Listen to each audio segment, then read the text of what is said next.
Mine's on like a 10-second delay, but it should be live. Should be good. Sounds good. Sounds good. What's up, everyone? Welcome to the first episode of the Coach Buff podcast. I'm here joined today with the absolute legends themselves, Evil and Soaps. Gentlemen, how are we doing today? Great, how are you? I'm doing well. What about you, Evil?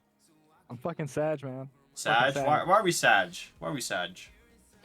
Guys, Optimus Dickhead decided to late land on us and grief us in game 4. Oh, Wait, we're excuse me, game already... 5. Alright, here's the copium. This is the copium already. Here we go. Alright, No, no, gentlemen. man. No.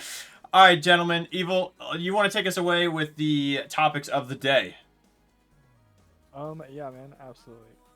So, first and foremost, we got our day 1 surprises. I want to cover that stuff and hear about you guys' takes on that. We're going to talk about our teams, surprise day 1s, day 2s. We're going to do our predictions for the finals Tuesday, our opinions on the meta moving forward, what our thoughts are around the counter meta. We're going to cover some things on map rotations, especially the addition of Broken Moon within BLGS, replacing KC. Thank God KC is gone. I know opinions are mixed about Broken Moon, so I can't wait to get into that topic. And then we're gonna double down on this. Actually, we're gonna end the episode with leaderboard predictions for BLGS after Tuesday, and then next week we're also gonna turn around and cover this one last time to see if we change our predictions throughout the LFTs. Okay, all sounds good. All right. So, who would like to lead us in? We want to do our. We're gonna do team discussions. Who would like to lead it? Should we have Mr. Sag lead it? Yeah, I let mean, Sag do it. Well, let I Sag feel take like care I of feel it. like I definitely get to fucking preach on this because holy fuck, dude! If you guys don't learn how to play a 6-game fucking format, I can't stress this enough. Maybe a hot take, but like if you want to turn things into a kill race, if you want to push the pace of your team, if you want to have that high risk, high reward playstyle, do it in game 1 to 3. Do it in game 1 to 2 more specifically. Do a surprise con then. Late land on somebody then that you think's gonna be at the bottom of the leaderboard. Take advantage of that opportunity then. Do it early. Make your risk calculated early. Do it in the advance of your game plan. Don't wait till game 5 and 6 where you're going to throw your KP and the team you're landing on because there's already teams that have auto qualled. They're landing at POIs right next to you guys. They're going to full face into you guys because they have nothing to lose. They've already guys. qualled. And Hi. we're in the middle of something. Gotta bounce. What the fuck? Yeah, just DM him afterwards. That's why I Sorry. should have done just us. Yeah, Anywho, okay, so minor interruption. All right, Evil. First of all, who's your roster? Let the world know who we're talking So, about, and then give us a Sag. moving forward, we will be the Mugshot Cats. Moving forward, until further notice, we are LZR or Laser. Don't ask me, I didn't name them. It makes me sad actually. Anyways, one of the best IGLs. Super impressed with actually how he's performed and how like we've adapted and meshed together in such a short time. Vera's done an absolutely incredible job. I know some people have some hot takes about his performances and how he handles adversity in the game and all that good stuff. Play styles not mixed with everybody, so like I understand it, but like so far that dude has been, I would say 8 out of 10, 9 out of 10 IGLs in the tier 2 scene. Definitely probably deserves more love than what he gets. We also have some young shooters. We got Young Orange, one of the up and coming Twitter fucking montage rage baits. Like bro's actually just fucking viral. Coach that kid since year 1. Love the progression he's seen. He's becoming more of a shot caller in the composition. He's becoming somebody who's like calling opportunities, not just a beam, really developing as a player. And then we got our MNK player Moon Portals, who I like to call Moon Pie because you never know if you're gonna get mush or if he's gonna pop the fuck off. So love that dude. He's awesome. Need to work on some utility usage from the day. We had some rough utility using moments where we just kind of spammed our shields and you know didn't keep our shield rotation fresh. Really hurt us in it. We're gonna work on that going forward. But overall, just the biggest thing, man, is like this is the beast of CCs and the beast of BLGS, right? This is the playing field that the pro teams are so upset about and they're having to get griefed and deal with. Is that CCs and BLGS you have teams that have 200 IQ and you have teams that have 2 IQ. And you never know what lobby they had or what path they had to get to your round 4. You never know how easy or difficult it was or what the lobbies played out like, and you never know what playstyle they're coming in with. And when you get into those late game situations, one of the adjustments that we'll be making moving forward, of course, is you've got to land appropriately, that every team is a wild card. You have 20 variables coming out of the drop ship at all times. As that counter ticks down, that's your variable counter. Until it hits 0, every team in that counter that's left in the drop ship is a variable to grief your game. So that's how my day went. We missed at one point. By one point, I mean we had a tiebreaker, and we literally needed a placement from 3rd to 4th, and we would have tied literally across the board with them KP and placement. They had the same kills, just one place higher than us to break the tiebreaker. So literally, I would just much rather us get one more KP throughout our 6-game format and keep the tiebreaker super simple and just outscore them. Soaps, What, my team? BLGS Is that where we're going? experience? Yeah, who was your team? How was your experience? Your turn to be Sag or Cope. I think ours is just we made mental mistakes. I run the team. We have jobs. I have Blake, who FPS, and Boxa T, both former Pro League players. Very, very talented, coming back into the scene for, over the last, I think, 2 ALGSs they haven't competed. So it's kind of just we're a team getting in at the ground floor, working our way back up. They used to play with Nades. They were signed to Team Razor. I think it's a good spot. We made minor mistakes. We got to God spot early. One of the times we, weren't looking at the right threat direction. Another time we're not together. We're not quick enough on a third party. Small things like that kind of just led to our demise on day 1. But, we're hopeful. We'll probably be together for the next year. That's the game plan, and I love the boys. That is Yeah. fantastic. For a year, you guys already dedicated, married to the grind. Yep. We made that decision when we got together, and we're gonna stay with that. I like that. So myself, as the coach of Team Handicap, that consists of Mari, Rapping, and Nuggets Gang. When it comes to our performance this weekend, I think it's literally just, it comes down to, honestly, probably just tournament fatigue, Day challengers, BLGS, ALGS, there's a lot of games that gets played over a whole day. And I think that's kind of just what it came down to. Minds get fried, we forget to play the game.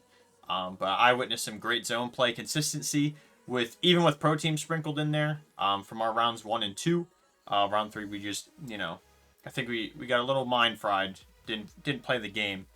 But I mean, going forward, that roster is going to be looking a little bit different. But overall, I don't think as a first shot, I don't think today went all that bad. Evil, I don't know if we want to talk about our Mia boys, because we also share. I was actually saving that for you, dog.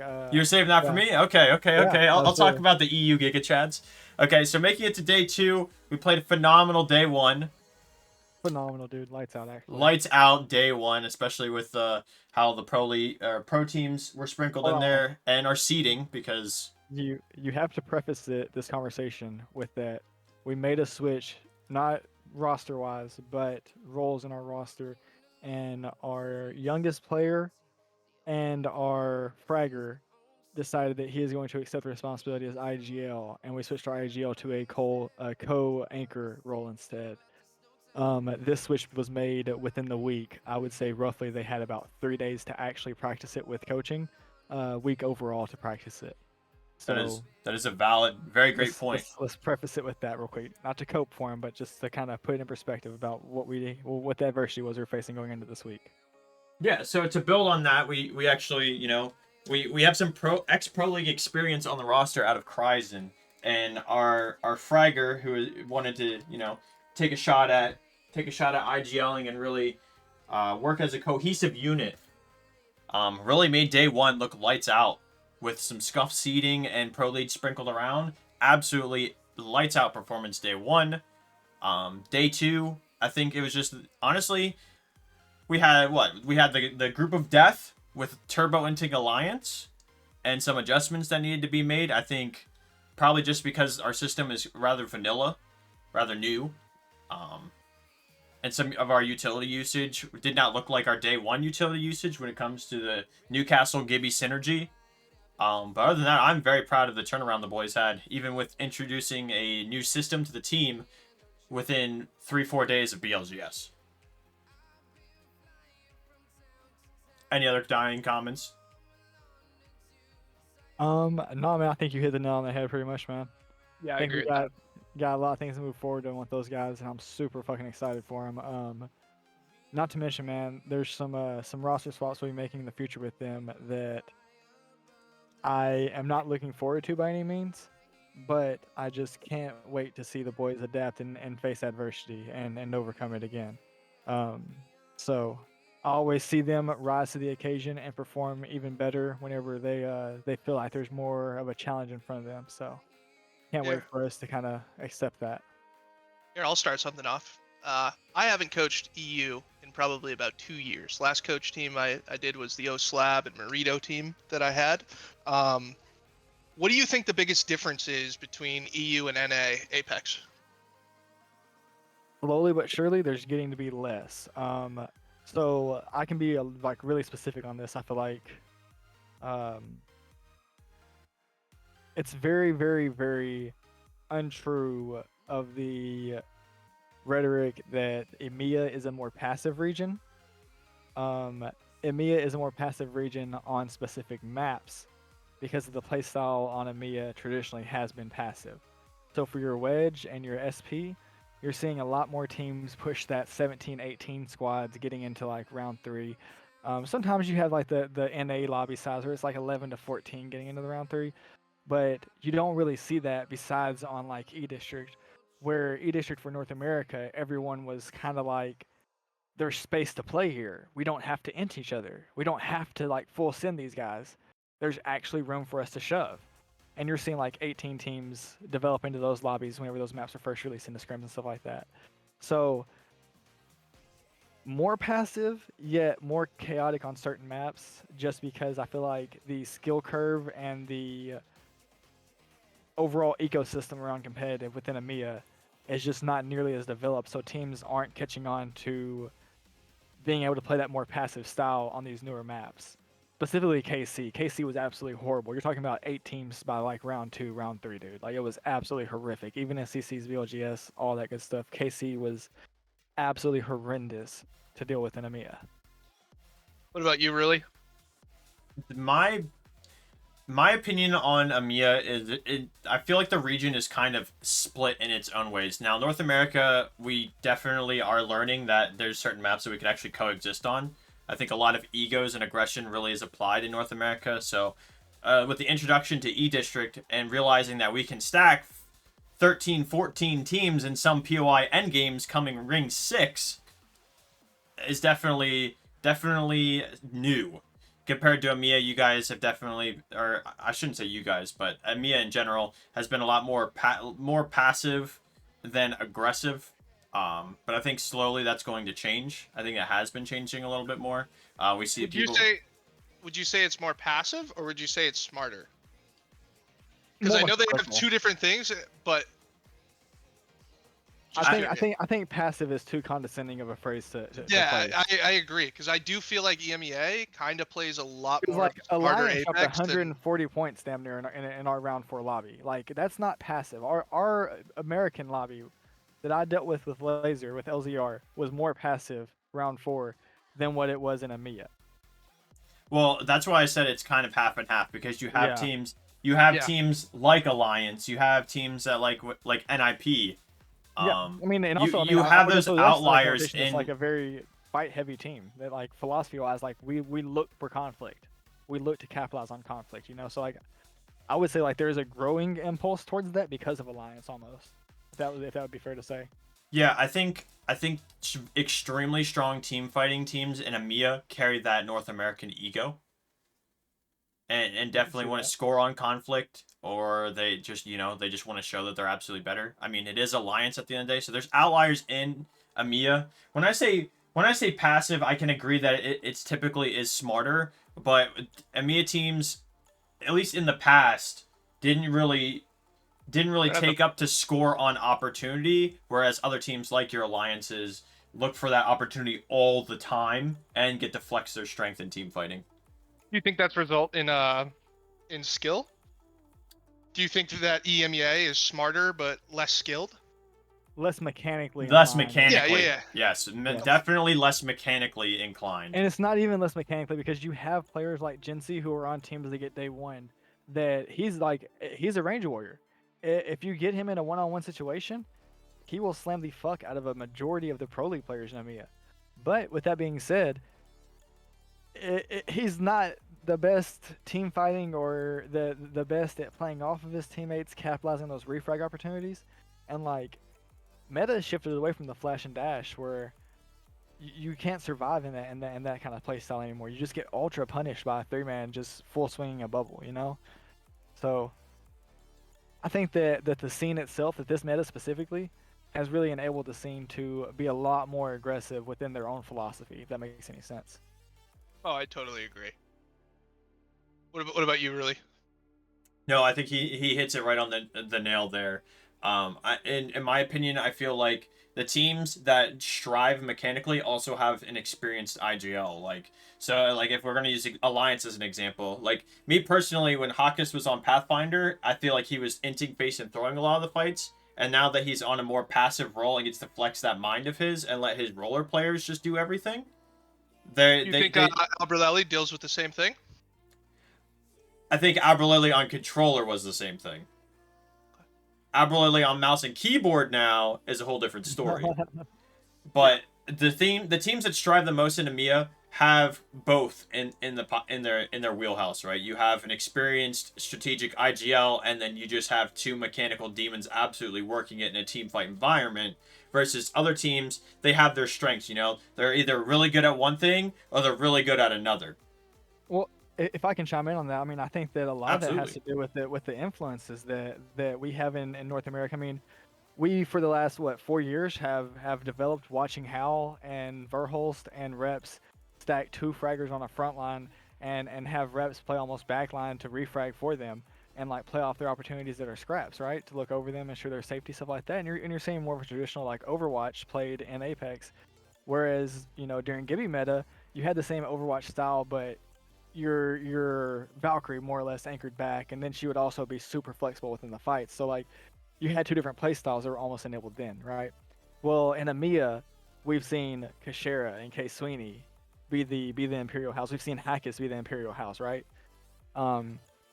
We haven't seen just like, I mean, like maybe Nasky, but like you just haven't seen that overwhelming like ego and confidence that we're taking every fight, we're slamming every fight, until we started seeing like effects and then pop up and like this newer generation of EMEA players.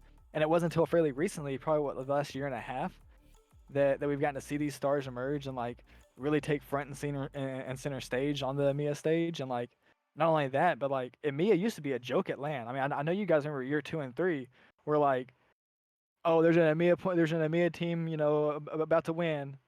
No, they're not. TSM, we're gonna see a fucking Dark Zero W. Like, we almost knew that the EMEA teams were not going to pull it out of their ass. We almost knew the EMEA teams were not consistent enough. Yeah, they were to just not fan put games favorites at the together. time.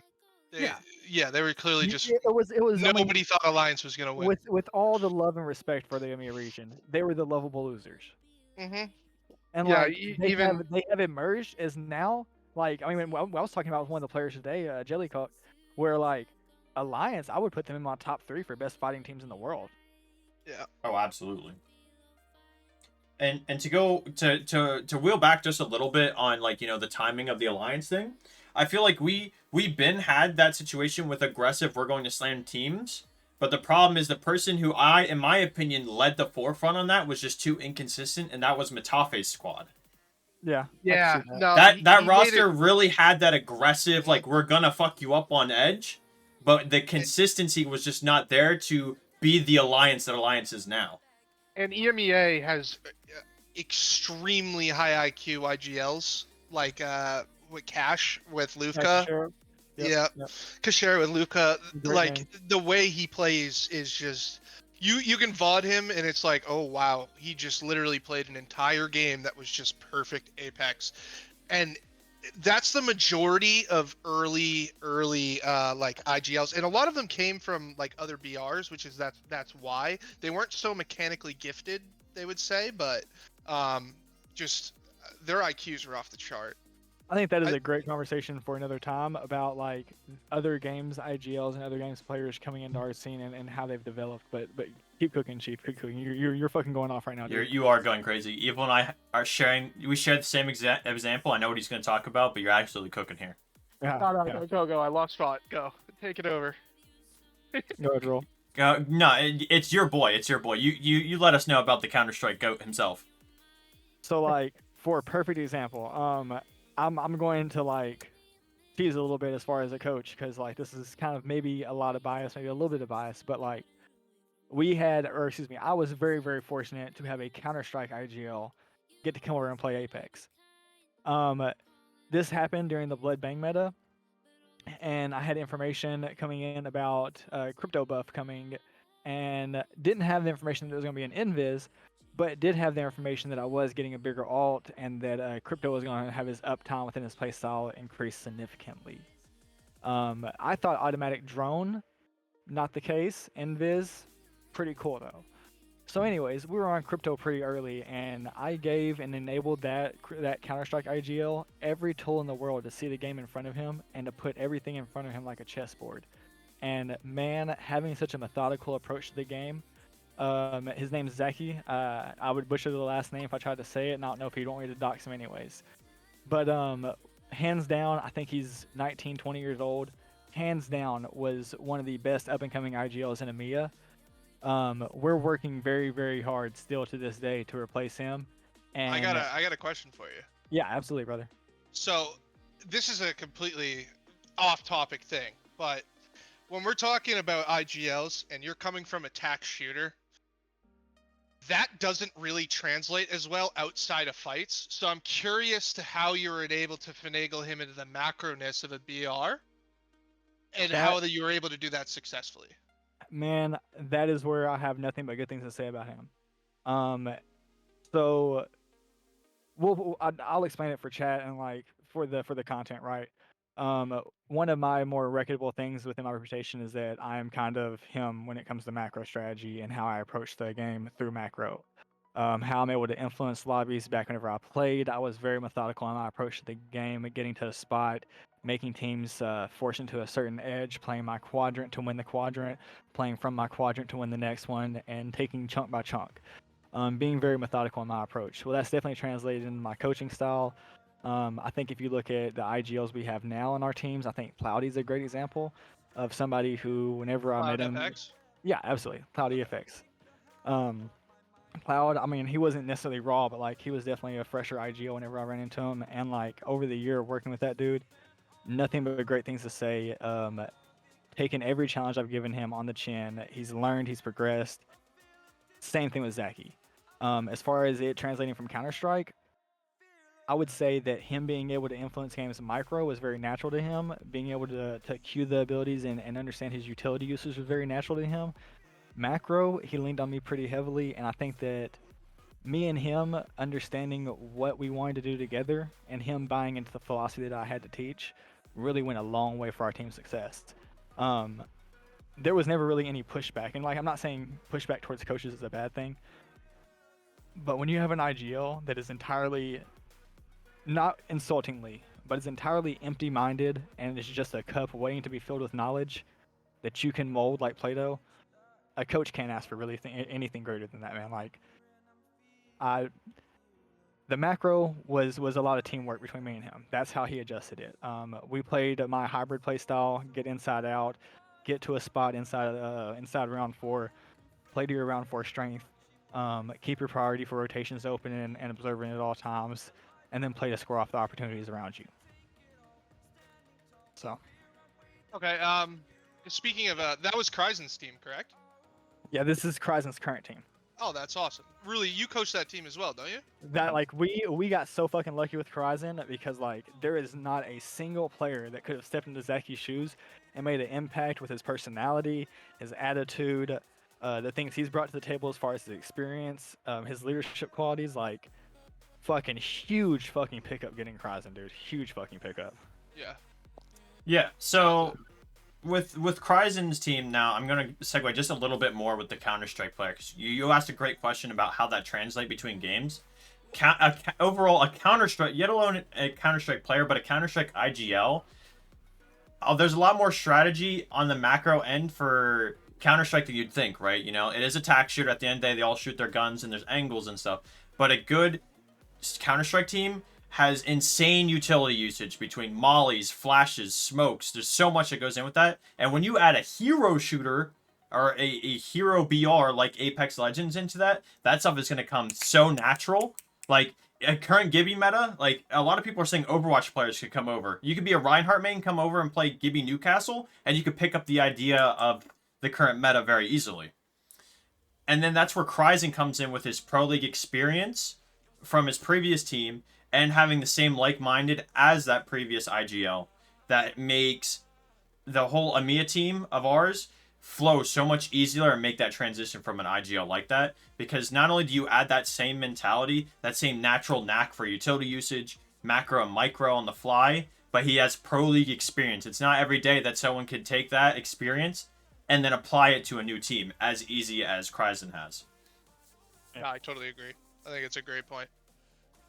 That being said, now we did mention that there's a new system coming involved, and that's because at the end of the day, there's a lot of situations Apex Legends where the entire team is an IGL in one situation, right? In team fights, at the end of the day, you got to share information, right? And some person might see something other, or some person might be more, confident in the way things can go. And that's kind of where Jelly comes in with it with Kryzen. Kryzen has that experience, but when there's times where that confidence isn't always there, because I think, in my opinion, with Kryzen, as lobbies change and the different environment from, qualifying through challengers into Pro League and then coming back after being in Pro League for a while, those old systems, those old habits don't entirely come into check.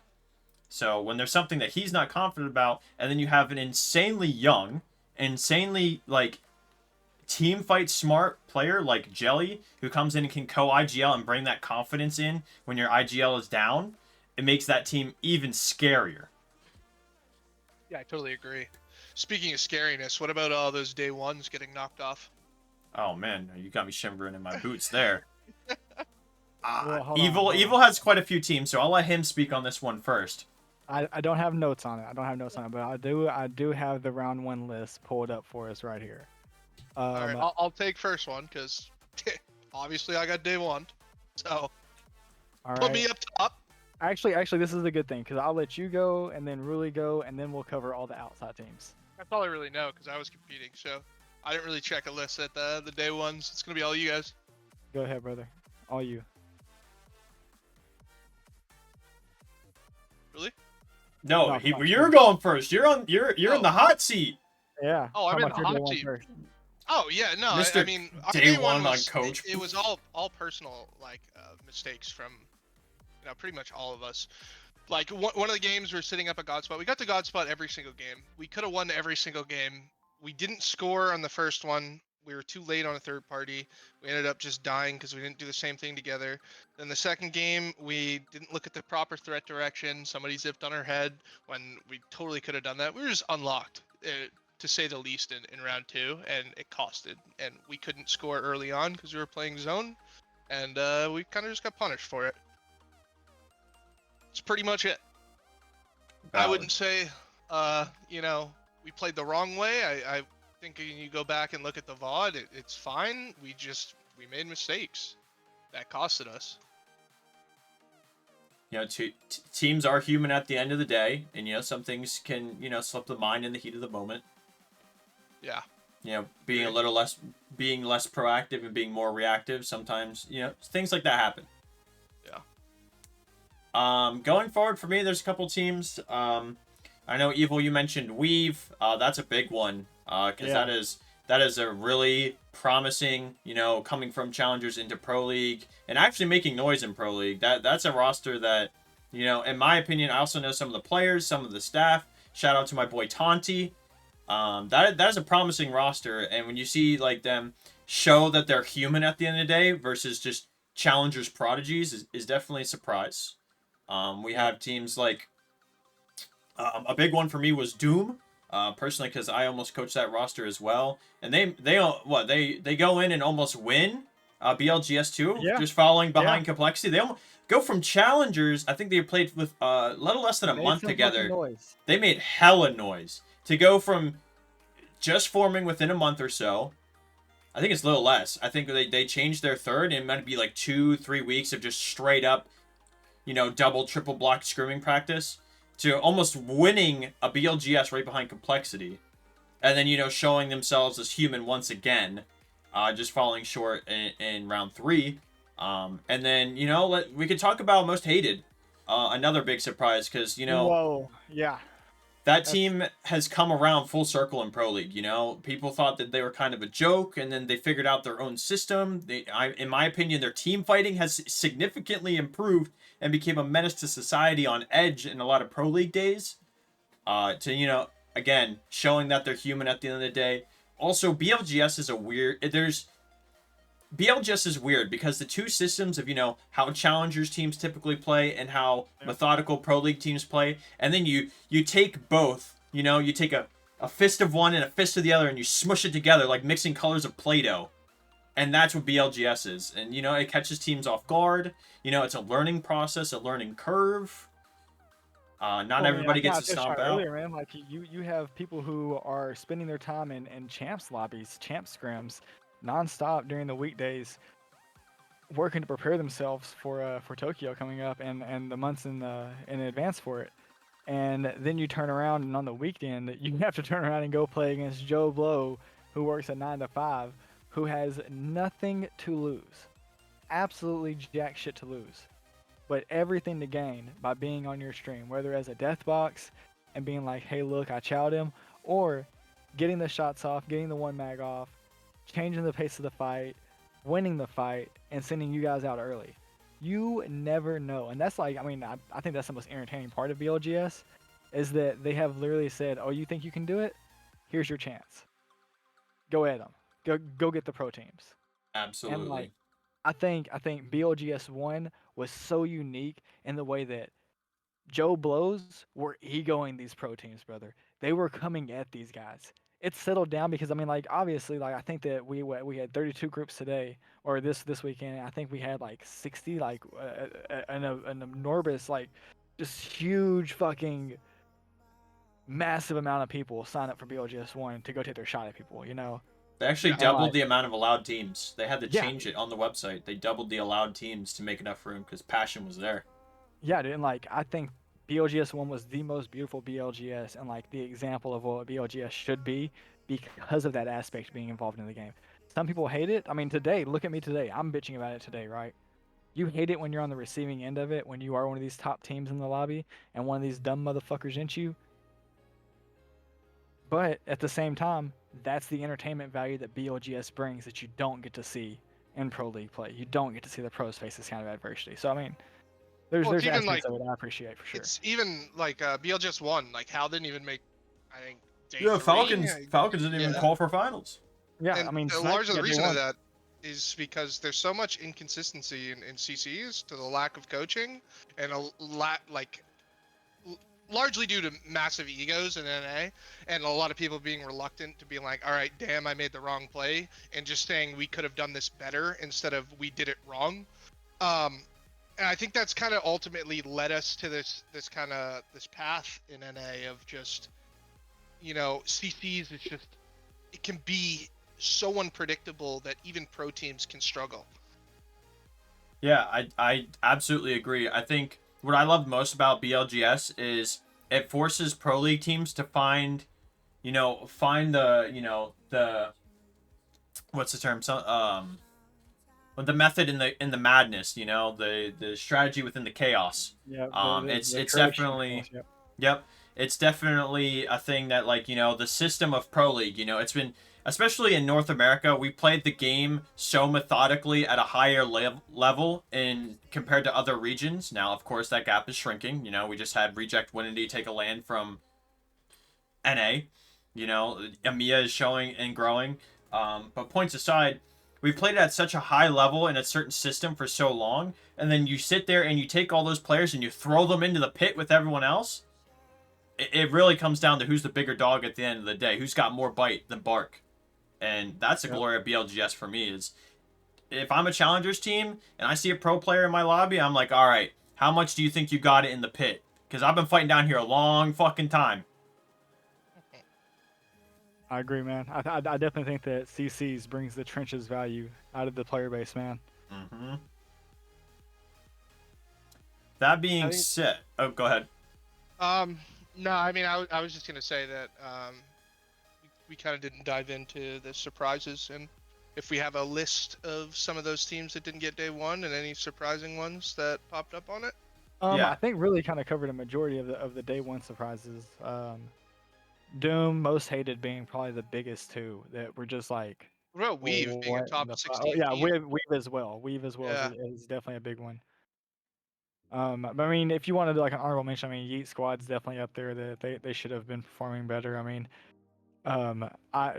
honorable mention, huge shout out, Freaky Apex made day 2 today. They're my day 1 merchants from last BLGS2. I think that's something we should cover too. Is day 1 merchants that we're looking to see make a day 2 and make a play into semis. I think that'd be an interesting take from all three of us as well. I think we could definitely look into that over the next maybe, episode. yeah, maybe we cover that next week and talk about that next Well, week. we do also have day 2s, you know, as we're yapping, you know, other groups are still going on. We could talk about the fact that 100 Thieves didn't even make it. Hello. Yeah, so Let's day talk 2 about is- semis and finals here. Day 2 is here, man. Irex, Cad Warrior, appreciate you, big dog. Currently LFT, shout out to the coach. That guy's Somebody a big needs to brain. pick that dude. Somebody needs to pick him up, bro.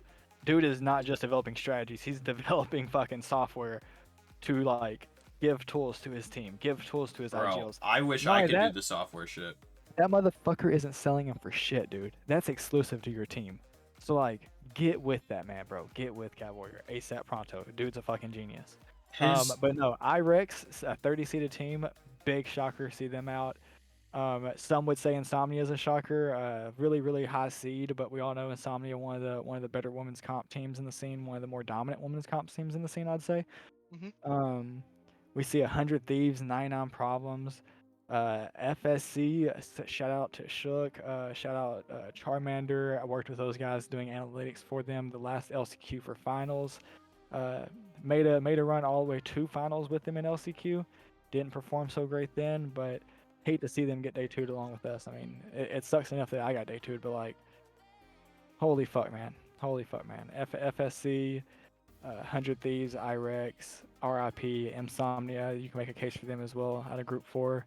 If you want to talk about Group 3, I mean, when you talk about it, man, we had a tiebreaker for that 10th place spot and missed it by a placement. If you look at the scoreboard here, you'll obviously see we beat them in kills by 4 kills. We literally had the same kills for them for their best game. They literally got 3rd. We literally got 4th for our best game. So they literally beat us by that 1 placement. just out-edged you. Yeah, just I mean, man, talking about a game of inches and a game of opportunities, right? So that's what ended our day for us today. Faced some tough adversity. DMG's grown a lot as a team. I don't think that they're as good as what some people would rank them, but also that's just because I know a lot of those players before they've progressed, and like they have progressed a ton. So I mean, flowers are due. Kudos to those guys. They also got day 2 though. The man, the myth, the brick himself, Dom 2 cracked, got in there, got day 2 as well. He finished right behind us in 12th. IDK running late kind of paid their homage, and Horde, the great Horde, decided that in game 5 they were going to full into us and end their day and our day early, our game early for game 5, right next to Falcons. So shout out those guys. Did no favors for either of us, but hey, man, gotta play it as it comes, right? If you guys want to cover group 1 and 2, feel free. If not, I'll keep going. I can keep going. Yeah? I don't know too much about the. I mean, surprises out of Group 1 and 2. Like, you have Dead Butt coming in, just barely qualifying over Freaky. Some honorable mentions down below. You had SLG, which is Shinny, Luxford, and Golden, making it out in 14th. You had Status Quo at 15th, right behind them. We have the return of Nick Merckx and them bowing out in last place in their group. So there's a lot of I mean, you can have your opinions on that roster. A 5-star who would led by Darklight and them. You know, that roster has, you know, that guy has proven so much as a player. It's kind of surprising to see them, you know, bow out a little earlier. You had Gucky up there as, honestly, Gucky, seeing them from Challengers and then making noise in BLGS, you know, as the man himself, Guck, you know, growing as a player, growing, I believe he IGLs if I'm not mistaken, you know. He has taken that Well, step VGuck? forward. Yes. Yeah, Yeah, VGuck. I formerly coached him. He's he a has taken hothead, that step but forward. he's very, very talented.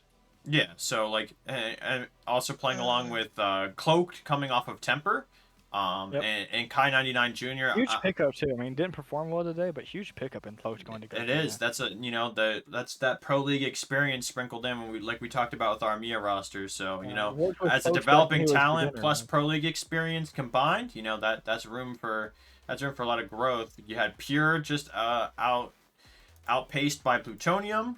You know, shout out to our boy Ant. You had Undecided with just a bunch of teams. I think a big surprise to me was Car 3 times with Maple and Percat. They played lights out yesterday, and I think they topped one of the groups, if I'm not mistaken, or maybe that just depended the seeding. But yeah, a lot of teams that you would have thought. Talk about storylines for a second. Go for just it. take a second. Look at Group 4, or excuse me, Group 3 we were in. We tied with AKA. They won the tiebreaker in round 4. You go look at semis in Group 2. You go look at 11th place and 10th place. AKA loses the tiebreaker with a 5th place better game because they didn't have the KP. Yeah, that is. Man. Well, in fairness, they still have Game 6 processing, at least on my end, but that is crazy tight. I just had semis. I don't think Bosky made it because I don't see his stream live anymore. I haven't had Game 6 update yet, but yeah, I mean, I know Hal's still playing, but there's 10-minute delay. I know the games are over right now. Yeah.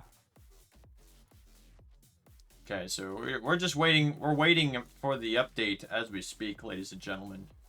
All right. Well, since we're waiting, why don't we change things up and let's give our opinions on the meta? Ooh, that is a good one. That is a good one. I like how we're keeping it moving over here. For my opinion with the meta, I think there's two ways that I could see it being played out. I feel like it's kind of it's a good and a bad thing how much we're relying on support legends nowadays, but at the same time, you know, I used to talk about the bubble fight meta and how I missed such a great time and the skill gap of mechanical players being able to duke it out in a bubble. Now we're living that reality with double bubble, triple bubble. And Amiya, we saw Lifeline today with the two thick boys. We're seeing triple bubble out there. It's madness. It's sometimes it's whoever can throw their ass better in a bubble. I really do feel like that sometimes. Can you bubble twerk is the real question. Can you bubble twerk? Do you think it is Newcastle Gibby or it's Newcastle Cat? I think you combine both worlds for a lot of these maps. Do I have to choose? Yeah, no, you have to choose. You have to choose? I have to choose. I'm going Gibby. I'm going Gibby. Yeah. I'm going Cat. I think Cat caters more to what you do, so I agree with you on that. But I think Cat brings super much, like, a ton of value because you can always to their bubble and make it so that their bubble on your side is always unplayable. I agree with that because I personally, with my squad, we ran Pathfinder Cat Newcastle, but that's also because of the lack of the ability to have two thick boys. It just didn't work out with, you know, the current time that I had with my team and, you know, working with those players. We did run the Cat, and I do agree with you. However, the counter to that is, you know, there's so much recovery with Gibby. With the Gibby? The Gibby bubble, and you know when you're pushing a team, when a Gibby team is pushing a team that is running the Cat Newcastle, a Gibby really changes the pacing in that fight. So when you're fighting Gibby utility, you kind of Gibby utility against a team that doesn't have Gibby with the Newcastle and the Cat, you kind of have to turtle up and expend all your Newcastle utility, and then you dictate the pace of the fight there. That's where it kind of hurts. So you want me to break your mind right now? You absolutely. I'm always here to Okay. learn. Also, groups updated. Keep In a going, Gibby though. meta, the last time we were in a Gibby meta, who was the one character that scored? And the previous one? In the previous Gibby meta, who was the one character that scored? Are we talking? We're talking still double thick boy? Or are we talking Okay. OG? All right, No, you know what I'm saying. Costume. I have a different take than you on this because I know No. the correct answer to this. But He's gonna be so that's- mad at me. That's not the way that certain, like, especially like, okay, so I played Gibby the entire time through early Gibby meta, right? Yep. From first season in comp to, like, I would say I think I went full-time coaching in season 10, season 11, somewhere around there probably. Maybe even later, maybe like season 13, probably season 12. It could be around that area. But you get it, you know. I was in Yeah, yeah. there in the Gibby meta. I scored a lot. I was a charge rifle PK Gibby, Yep. and you did not want to see me in the bubble, and you did not want to play an LOS, and you know my philosophy, so you know within my own philosophy that I'm IGLing. I probably have one of the top 3 spots in the zone to be able to LOS the entire POI that I'm playing for endgame. So with that being said, my team was an absolute menace. Our Caustic was a bad motherfucker, dude. Who was the other character? Our Valkyrie. You Our played Valkyrie? Valk? No. Yeah. We Okay. played Valk Caustic Gibby during Okay. Gibby meta. No. If you want to talk about before that, we played Wraith, Bloodhound Gibby. That's and who I'm then- talking about right now. Okay, so you're talking about like OG. Yeah, so you're Gibby. talking OG. Yeah. I'm That's what I talking- asked. Okay. Specifically Wraith. Yeah.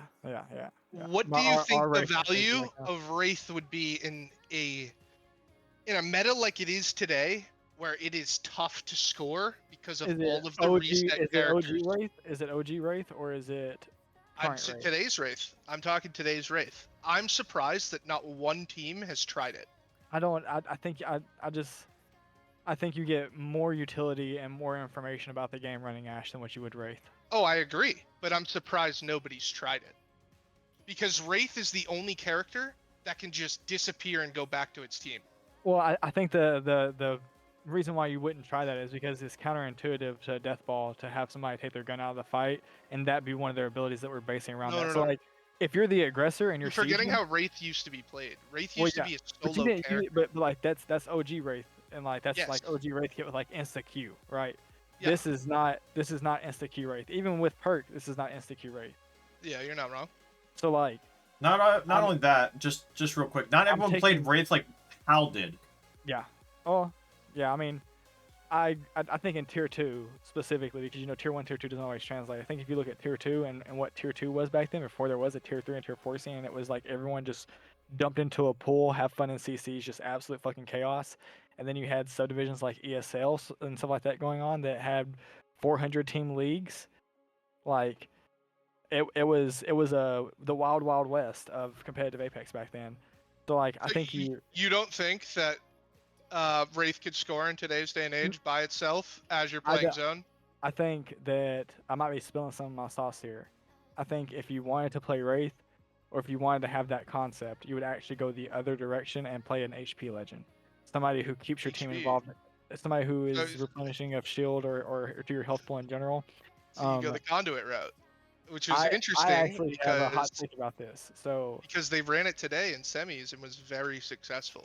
you guys both know. See, this is something I'm about to go off on because you guys both know what I'm about to say, and both of you guys have disagreed with me on this because the utility it doesn't provide you. So many of these fights today are decided by one shot or more. I genuinely, and this is gonna be a hot take. Chat's gonna fucking flame me for this, but Revenant makes a difference in today's meta, and it could make 115 team HP difference. If you have a Revenant that is able to play his life and play into the 2-man position, and like for example, if we had How do you Ant want your or- Revenant playing though? or Do you want it entering or do you want it refragging? I want him to play the same thing my Pathfinder does, and I want him to play entry to refrag on the 3-man position. I want him to rotate 1 to 3 man in rotation, and as far as micros involved, specifically saying like perfect situation, perfect world, the fight comes on his side of the fight, it's very natural for him to be one man, right? Not saying he should overextend from a backside position where he's naturally anchoring. I to may be forward wrong instead of here, front. but on Revenant, aren't headshots just they doesn't even go to the shield? I don't think so. I think I think that was a bug, but I Like don't you think can it's ever been still be fixed. two tapped, is what I'm saying. Oh, with it? No, I thought the bug was that you couldn't hit him in the head. Like you were hitting Really? straight headshot. Yeah, I thought the bug with the I'm shield not was that positive on that. the shield's I'm I'm hitbox pretty was sure too you can big. still get hit in the head. Because I thought the whole bug with it is like his shield hitbox was too big whenever By they the were way, there's a taking off the PK shield. bug right now that's pretty bad. It's been that way, bro. Like the Yeah, PK I is know. always not shot. People are just not fucking. I feel realizing like that. we would Yeah, have to so test they that in the should. range because I've never actually noticed either scenarios. I always thought it went to shield first. Yeah, Here's a question: would it matter to you? It would. If It would, you're in my able to opinion. take the head, would that In- change your perception of being able to play the Revenant or I not? mean, In a in shotgun theory, fight, not in so. theory, I don't about to say in theory I don't know if I would change my like you're assuming that somebody is going to be perfectly shooting me in the head with a PK because a massive headshot Very true. could be a fucking 18, it could be a fucking 64, or it could like be a banger 107. You know what I'm saying? You like a PK headshot, you got to eat that, brother. Like that's just fucking that's in your fucking grill. You know what Yeah, I'm saying? that's 117 to that Yeah, down. like you just gotta deal with that. So like I guess like if we're playing in a perfect world, yeah, that does counter that. If you're correct about the shield, that like shield is like conducive to them actually being able to headshot me more. But my take in this is just that if we're having so many fights come down to 25 HP, that you're finishing fights and like you're winning fights by that amount, or your entire team's within 50 HP more specifically, because 20 HP is a pretty dire need, right? So we'll say within 50 HP, within one shot or one exchange. I think having that Revenant, getting broke off your entry, being able to pop Revolt and instantly be a re-entry, be able to re-engage right then and there, plays very conducive to the timing in fights and being able to be disciplined and have the flexibility within What your do you timing in think's more fight. important then? And Do you think the think- catalyst or the Gibby? I think that it'd be Gibby Nuke and Rev. Which you could Really? flex Cat out. I mean, if you were to I flex would Cat, think the cat I would think be. And do you think it's think inside you would- out or do you think would- it's edge? this is more of a Killmonger edge playstyle. This is No, more this of is a touch 100% basing edge. Yeah, this is more of a I just didn't know Killmonger if you playstyle. wanted inside out. No, I mean you could call it inside out, but I think it'd be more of my traditional hybrid flex that I run with Maggie and Pathfinder. That like I'm grabbing my spot to KP, trying to get You optics think area around me you and then couldn't going. do that with cat playing? I think you could. Oh no, I mean you absolutely could. It's not Yeah. about like what Cat brings to the table and like I No, think I'm Cat saying playing provides a lot zone more. with that. Like with- if we were getting into day 2, day 3 conversations, I think Cat hands down is what I'd rather play, right? But I'm thinking like if I wanted to take DES in this current meta and I wanted to push the scoring record we set for ourselves, if I wanted to push, I think it was top 3 in overall BLGS for BLGS 1 whenever it happened. I think it maintained that through 2. I think now it's the 5th overall highest score in BLGS history, and I don't know for sure, but I've been told that we're still the highest CC BLGS score in the history of BLGS.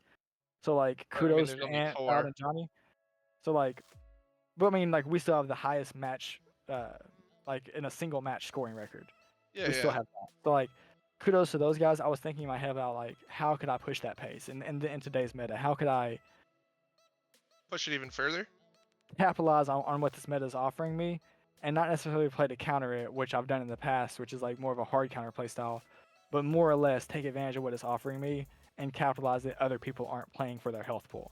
Like for example, I genuinely think that Lifeline plays better out if you're playing that edge hybrid flex. I think Lifeline plays better than what Gibby does.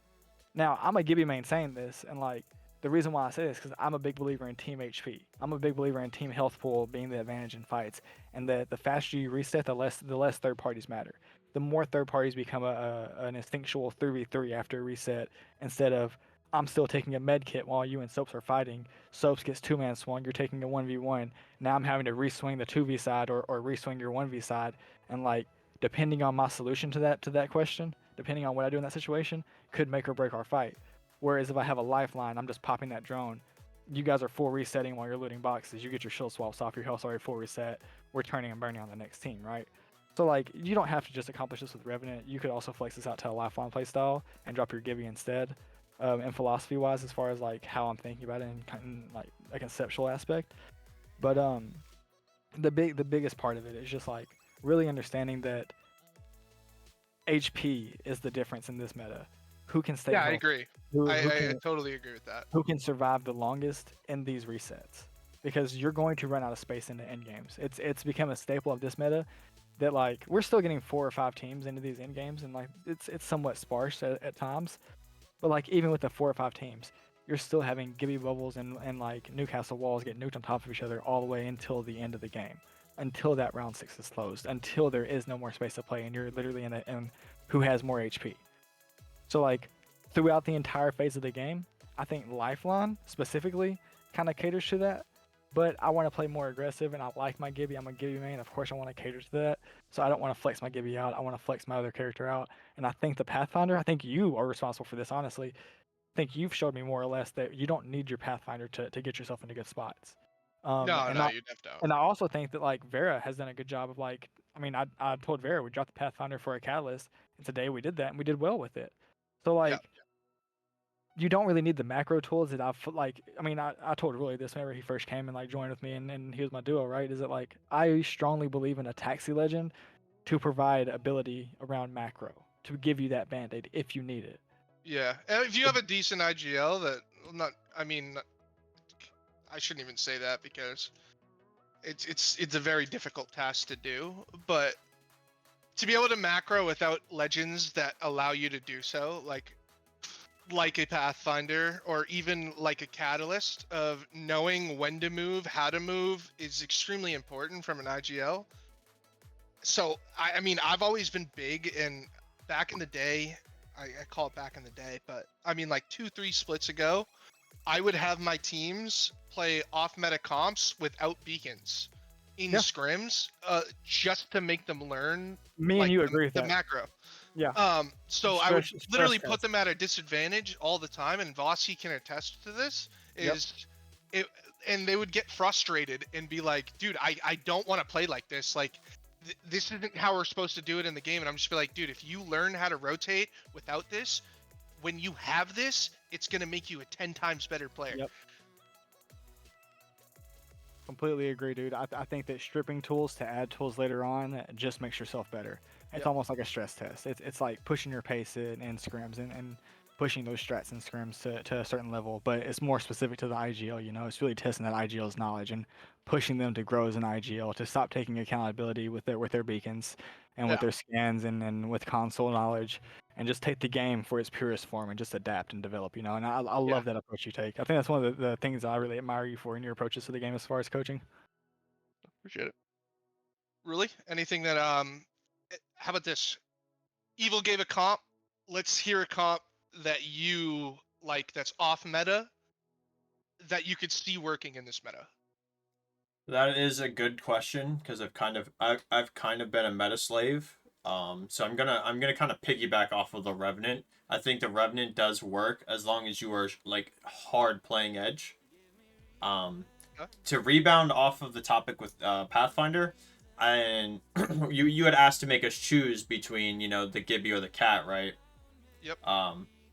I like to see both worlds. I like to see double thick boy plus cat, but I feel like it's also map dependent and very IGL dependent. You make a very good point that some IGLs really do stick to their beacons. I can attest to that this weekend, for sure. Because if we didn't have console, we were kind of ring console, I should say. We were kind of running around with our heads cut off until we kind of figured out what the heck was going on. It does attest to the team. It does attest to the IGL and their limit testing. I think I never took the approach to that, but removing tools to build tools later is definitely a really good mindset. A lot of people don't really stress test that much. I've never stress tested a team like that. Now, outside of, changing legend comps, I've never thought to be like, all right, well, let's try to play the game with literally nothing. Raw dog it. Yeah, we raw dogged it. Raw dogging it is definitely something that I had never done to it because, I like to, I like to find what works within the meta or works within a team, find a variation of the meta. I never went anti-meta either. That was something that opened my eyes with Evil. With running Crypto Maggie Pathfinder, that was a composition that kind of blew my mind, and it made sense down to the very core of it versus, you're just traditional Newcastling. Because I'm very much a Newcastle enjoyer.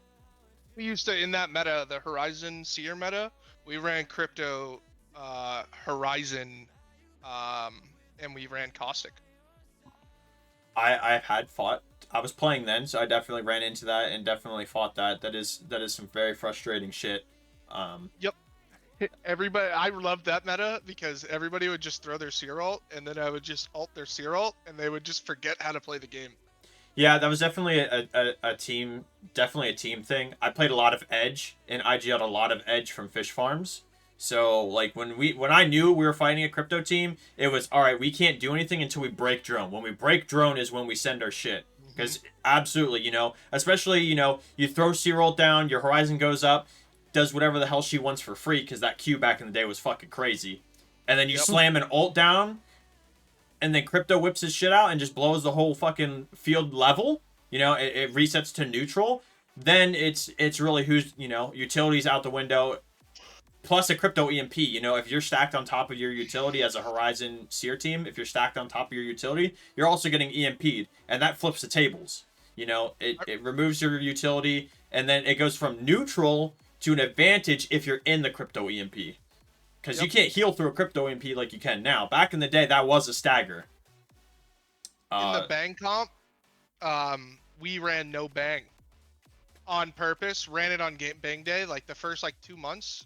For Kai, we did not run a Bang, and he learned how to rotate without having to do that. Brother, can I tell you how greasy we were on the Mia comp during Blood and Bang meta? What were you on? We ran Blood Bang Maggie, and we just Blood and Bang, not Blood and Maggie, just nonstop had wall hacks throughout smoke. That was gnarly. Yeah, dude, you're talking about just that was the emergence of Maggie. That's when Maggie stepped up, and I was like, you know what, man, she's really a buff away from actually being good, but the things she offers right now, quietly, are really slept on, and they're a pace changer in fights. They very, very, very much enable your team as far as kill capacity and kill pacing. Like I said, it's one of my Killmonger compositions that I'll always be proud of. Is that first Maggie comp with Blood Bang. Beautiful, man. Okay. So for Ruli, what was your 2 comps? I mean, your comp was Revenant. I definitely can see the world of Revenant with the Edge. When it comes to talking about Catalyst, I genuinely would like to see double Thick Boys, double Shield, and the Cat. But again, that's very map dependent. If I'm gonna drop Pathfinder, it's gonna depend on the map, and the IGL themselves. I'm personally waiting for Pro League coaches and Pro League players to realize that this meta, you only need the Cat and the Newcastle, and you could run anything else as your third. I think it is way more wide open than people actually think it is. I would agree. I just think that the Newcastle is you have to have a Newcastle. Yes. Newcastle Absolutely. is the definite one, and you could definitely flex the Gibby or the Catalyst. I think the Catalyst is the most important at high level gameplay because it gets Beacon. It's one of the best Beacon characters there is, and having Beacon knowledge right off rip helps an IGL make a decision on its pathing earlier than normal.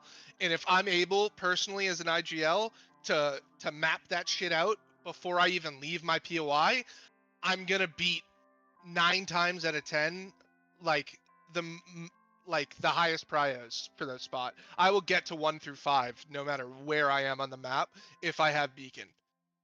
Yeah, definitely agree there. Now I'm gonna rival that because you play Zone, right?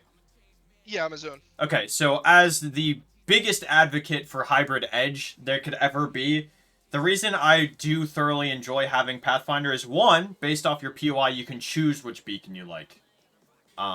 You get the best of both worlds with Pathfinder in that sense. But as someone who likes to play Edge, hitting the UAV scan not only adds more to the the Evo economy, but that also allows us to scroll early based off of finding out isolated teams on Edge, or teams that are either lacking behind. And you trust and you can path. You trust the new Beacon? Do I trust a new Beacon as in what sense? To get that information correct, to know that it's completely isolated? depends on where the scan is. You're absolutely right because of how short it is. You know. I think that's within a range kind of thing. Like if you're Yeah, if it's you're with- within That's, about that's why I stopped valuing the player beacon as much. I Well, think if personally, you're I'm a within- coach, so like I already understand where teams are, regardless of knowing like just by hitting the beacon. So I'm not like too worried from like that perspective. I think it's just more of a tool to like figure out if you're like, especially if you're playing Edge. Like, let's look at Cloudy for example. Cloudy uses that tool a lot more to figure out if his like what's the expectation for third party percentages, and then what's Yeah. the timing for that third party. So Absolutely. he's not necessarily like using it for the information to be accurate for a move into zone. He's just As looking much for timings.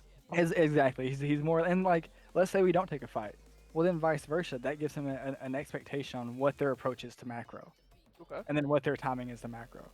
So Also- like as far as an IGL, I could see the two coins where like you understand macro, you understand how teams are going to play, so you want the zone knowledge to go get your spot early and just be right, versus more of what me really do on the hybrid edge flex style, where like we Well, want the I coach information. your style, but play Yeah. a zone style, Right. And which like is weird. But yeah, we look to more of like, okay, now we have an expectation of where this time is and like where the time in our quadrant is going to be at, so we can cook down to how we can influence, how we can make these decisions, and like how we approach these situations before there are those situations. yeah. I genuinely think it's just a different spot in zone, and like if you're applying the beacon more for like a zone playstyle, I think I would be looking for a beacon for like a round 3, round 4 edge. Mhm. I would look to grab that beacon for that kind of play style. Anything before that, I think you're more or less looking for that beacon for just the knowledge on timing and information, as whereas this fight going to be clean. So here's what's a the question. How it could be, Let's debate Valk versus Path. Since we're talking hybrid edge, let's have that debate. Okay. I don't take damage on a Pathfinder zip near as much as I take damage on a Valkalt in high tier lobbies. If I'm playing round 1 or I'm playing a center zone, I have maybe 2 to What 3 about a Valkalts map- that will be clean and like should be clean at least that I What have about to get Broken into Moon? zone. I would rather it for E District than Broken Moon because I know I can Valkalt over everything on E You- District. I know that you can I think Valkalt over a majority. you're forgetting the trees. The Yeah, well, trees in Broken Moon are broken as shit. Well, yeah, Valk like is broken on that map. yeah, but like you're talking about like or I would say Yeah, map specific legend on that map. maybe a top 5% of these teams are gonna know all those niche spots. A majority of them are gonna climb to the top of a building and hope that Valkart gets over the cliff, right? You're not wrong. Yeah, I drop low ground underneath a tree, zip up over the mountain, and just get the hell out. So yeah, like, I get what you're saying. it's more of like I mean, if we're applying it to like the finals lobbies and like the top of the tier 2 player base that like do have the 200 IQs, I think you have a point. But like if you're playing it to like the other, let's just generously say 95%, we'll give them the 5% way more credit than what they deserve, but we'll give them 5% that actually know what the fuck's going on. The other 95% of the tier 2 to 4 scene, the day oneers to semis finals, the rest of those cats, the back half of those final lobbies that are just not getting into finals, those guys, they may or may not. You know what I'm saying? Like they might know it, they might have seen it. They may have coaches like us that teach them, or they could just be some raw talent that, oh shit, did you know you could do this? And you have one of those kind of epiphanies mid game, I think a prime example to really answer your question here is complexity. The last Valk team to finally drop that character, even with the insane wall hacks, should be an indicator that other legends in that recon class, in that beacon class, you can add your control legends to that too. Really does show that, with a great macro, we have evac towers now. Like Valkyl isn't as valuable. They added the walls, which added value to it. But a good team will either evac or to answer your question, also Pathfinder zips. We just Pathfinder zip to evac balloons now. I mean, is this wrong to say that I just feel like genuinely, besides the purple perk Valkyrie and Tilt spiking on purple perk? Yeah, no, Valk is useless until you get perp. I agree. Like, But even that then, perp is a game changer. even then, that can win you a game so I don't easily. feel like I don't know. I mean, maybe I'm wrong for this, I don't feel like the tack has enough value in it. If No. the tack was better, if it did, I kind of disagree. And here's the thing, because I've actually finagled. I've played Valk Pathfinder Newcastle, Mhm. and I've seen very, very good value out of that comp because you literally go on the edge, you pick up all the way to perp, you Valk up into a prio 1 through 8 because someone messed up and is not playing one of those spots, and then you're easily capitalized with the Pathfinder, and you're in there for a top 3 finish, I just almost think that, like, guaranteed. best Okay, case you're scenario answering in that this question current by meta- adding both legends, though. Yes, like, correct. That's Correct. but like that's the thing. I was like, I'm doing all of this to Band-Aid Valkyrie versus like I could Well, just I have a think like Pathfinder. it's like this. If you were like, I would suggest this to an IGL that is very new, Yes. right, and did Yeah, not I could see that. understand macro. Because if you have an IGL that has good macro, you're gonna get the same value out of that Valkalt than you are from the IGL himself, right? Yeah, I would agree with that. So it's like it's more of like a dude, this is just free. Just At go least to a around and standard, try yeah. this, you know what I mean? And then just we'll move on. But back to the Valk versus Path. Path just infinitely is better late game. It's Mm-hmm. I wouldn't say once it gets to purple, I would give the advantage to Valk once it hits purple, because that Valk ult and getting that information is literally old school beacon. See, And I would give the old school uptick beacon's to Valk. broken. I would give the uptick to Valk on white shields for her being able to scan off drop. Absolutely. Yeah, okay. Okay. After blue shields, I think that it's Pathfinder's game and it's Pathfinder's world. Valkyrie's just living in it. And it's nothing that, like, as far as what their kit provides, more or less what their Q provides, and like I don't think either one of them on blue shield is a rotation tool that I just can't have. Like I No, no, have you to have can't. that. I can't go without those tools. I think that blue shield Valk is you have 2 to 3 best case scenario. I think You want the blue truth? Pathfinder is absolutely fucking a death trap to take. That's But exactly why I got off of Pathfinder on E District. but I do With the think lack of that Evos, I do was not think able to that get up in purple. blue shield Pathfinder, especially on E District, blue shield Pathfinder keeps you within a range of 200. I mean, this is what I explained to you whenever we were working together, getting ready for this BLGS, right? 200 meters. You have a bubble of 200 meters. As long as you're within that range, whether you're in a shove spot or you're in God spot, you have a chance to make a play. You just have to get him to purple shields. That's it. Now, if you don't want to get him to purple shields, you've got to be a lot more coordinated and a lot more calculated about how you take that risk. Now, I wouldn't take, like, I would use Pathfinder Zip on blue shields to get around the map faster to enable purple shields faster. That's how I would hit the approach to Pathfinder, right? Yeah, you I would beacon. use, I right. don't like E District at all. I think it is the worst map for comp. I mean, I think that's a good segue into That's a changing topics. spicy take. I Yeah. think it's absolutely horrible for comp, and they really need to fix the Evo spawn rates on that map, or it's literally unplayable. Okay, you're not I wrong agree with as a the Evo guy thing. that has 200 screenshots to make what CAD made for Evo spawns as that tool. I have so Yeah. many screenshots. I jumped on that map so many times to be like, what? Why the hell is this Evo here? And why does this POI hardly ever get an Evo? Bro, Or I'm why am I with you, rotating to Neanderthal. Narnia for my Evo and my POI? Yep. Bro, I literally keep track. I mean, I'm just a Neanderthal, obviously. I literally have a spot in my notes of how many Evos spawned in POIs, and like I'm just ADHD as fuck. So like I have a mental note of where those Evo spawns are at those POIs. I don't even have proper information on it either. Such a And Neanderthal. I literally go off of like what other people say, and it's not a good way of being a coach. I can't rely on someone else's like just who's not a coach telling me shit. You know what I Yeah. mean? And that's kind of like the biggest problem with E District that I've found, where everybody, like, for instance, I've landed around Viaduct right now because I believe Viaduct has the highest spawn rates. I'm not even 100% positive Viaduct has the highest spawn rates because I think potentially Lotus could as well.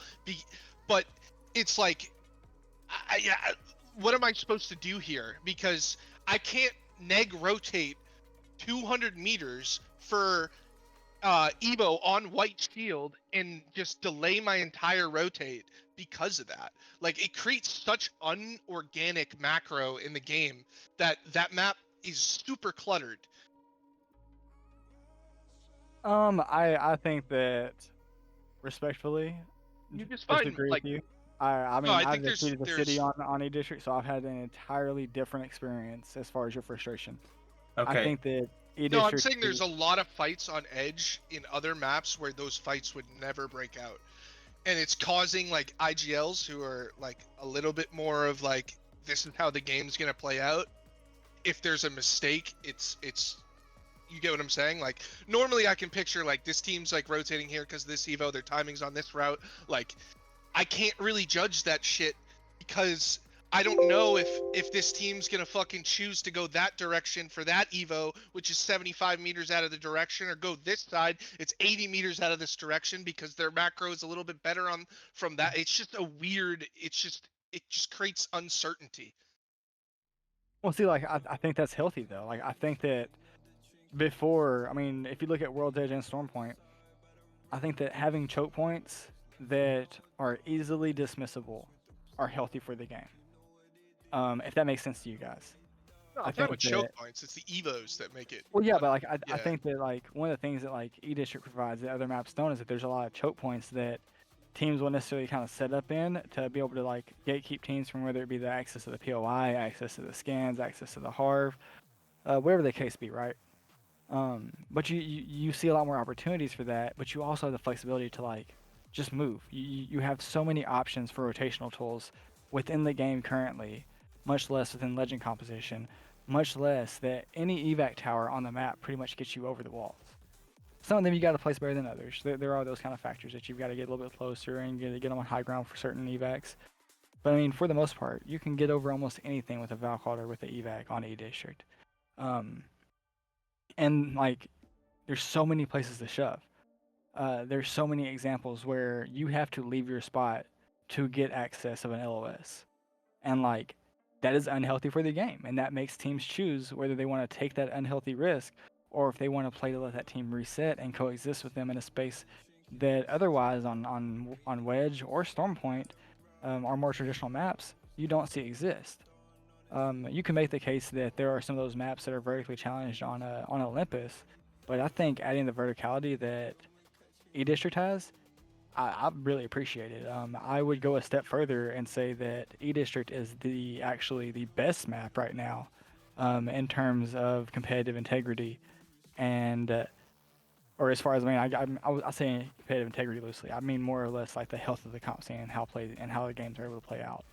I can see what you're saying. I think like Does the that mean map teams use itself, it? No, the size, and everything about the map, I enjoy. Yeah. It's literally just the Evo spawn rates. If they add more Evos to more POIs, it's going to make it a way better map because I do think and I do see the potential that it has. Yeah. I just don't think the spawn rates match what it needs to be right now in the competitive scene. Too many teams are walking around on blue right now, and the god edge teams that are going around are walking around on red, and that's making for unfair play styles from the edge to the zone POIs. There's not a big balance there on this map right See, now, and but that's like due to Evo. I think that that is. If there was more Evos, that the zone teams would be up closer to purple and be able to get to Well, see, purple like off the last I rounds. disagree that you should have your cake and eat it too. I don't think you should, on a natural rotation, be able to approach purple shields. I No, think you should be 600-700 off. you should have to take a fight to even You be should that close, in my opinion. your rotate should get 3 Evos. I mean, I would agree with that, but like And I that's would that's what I'm asking. My rotates are getting 1 I would say that on you that have. map.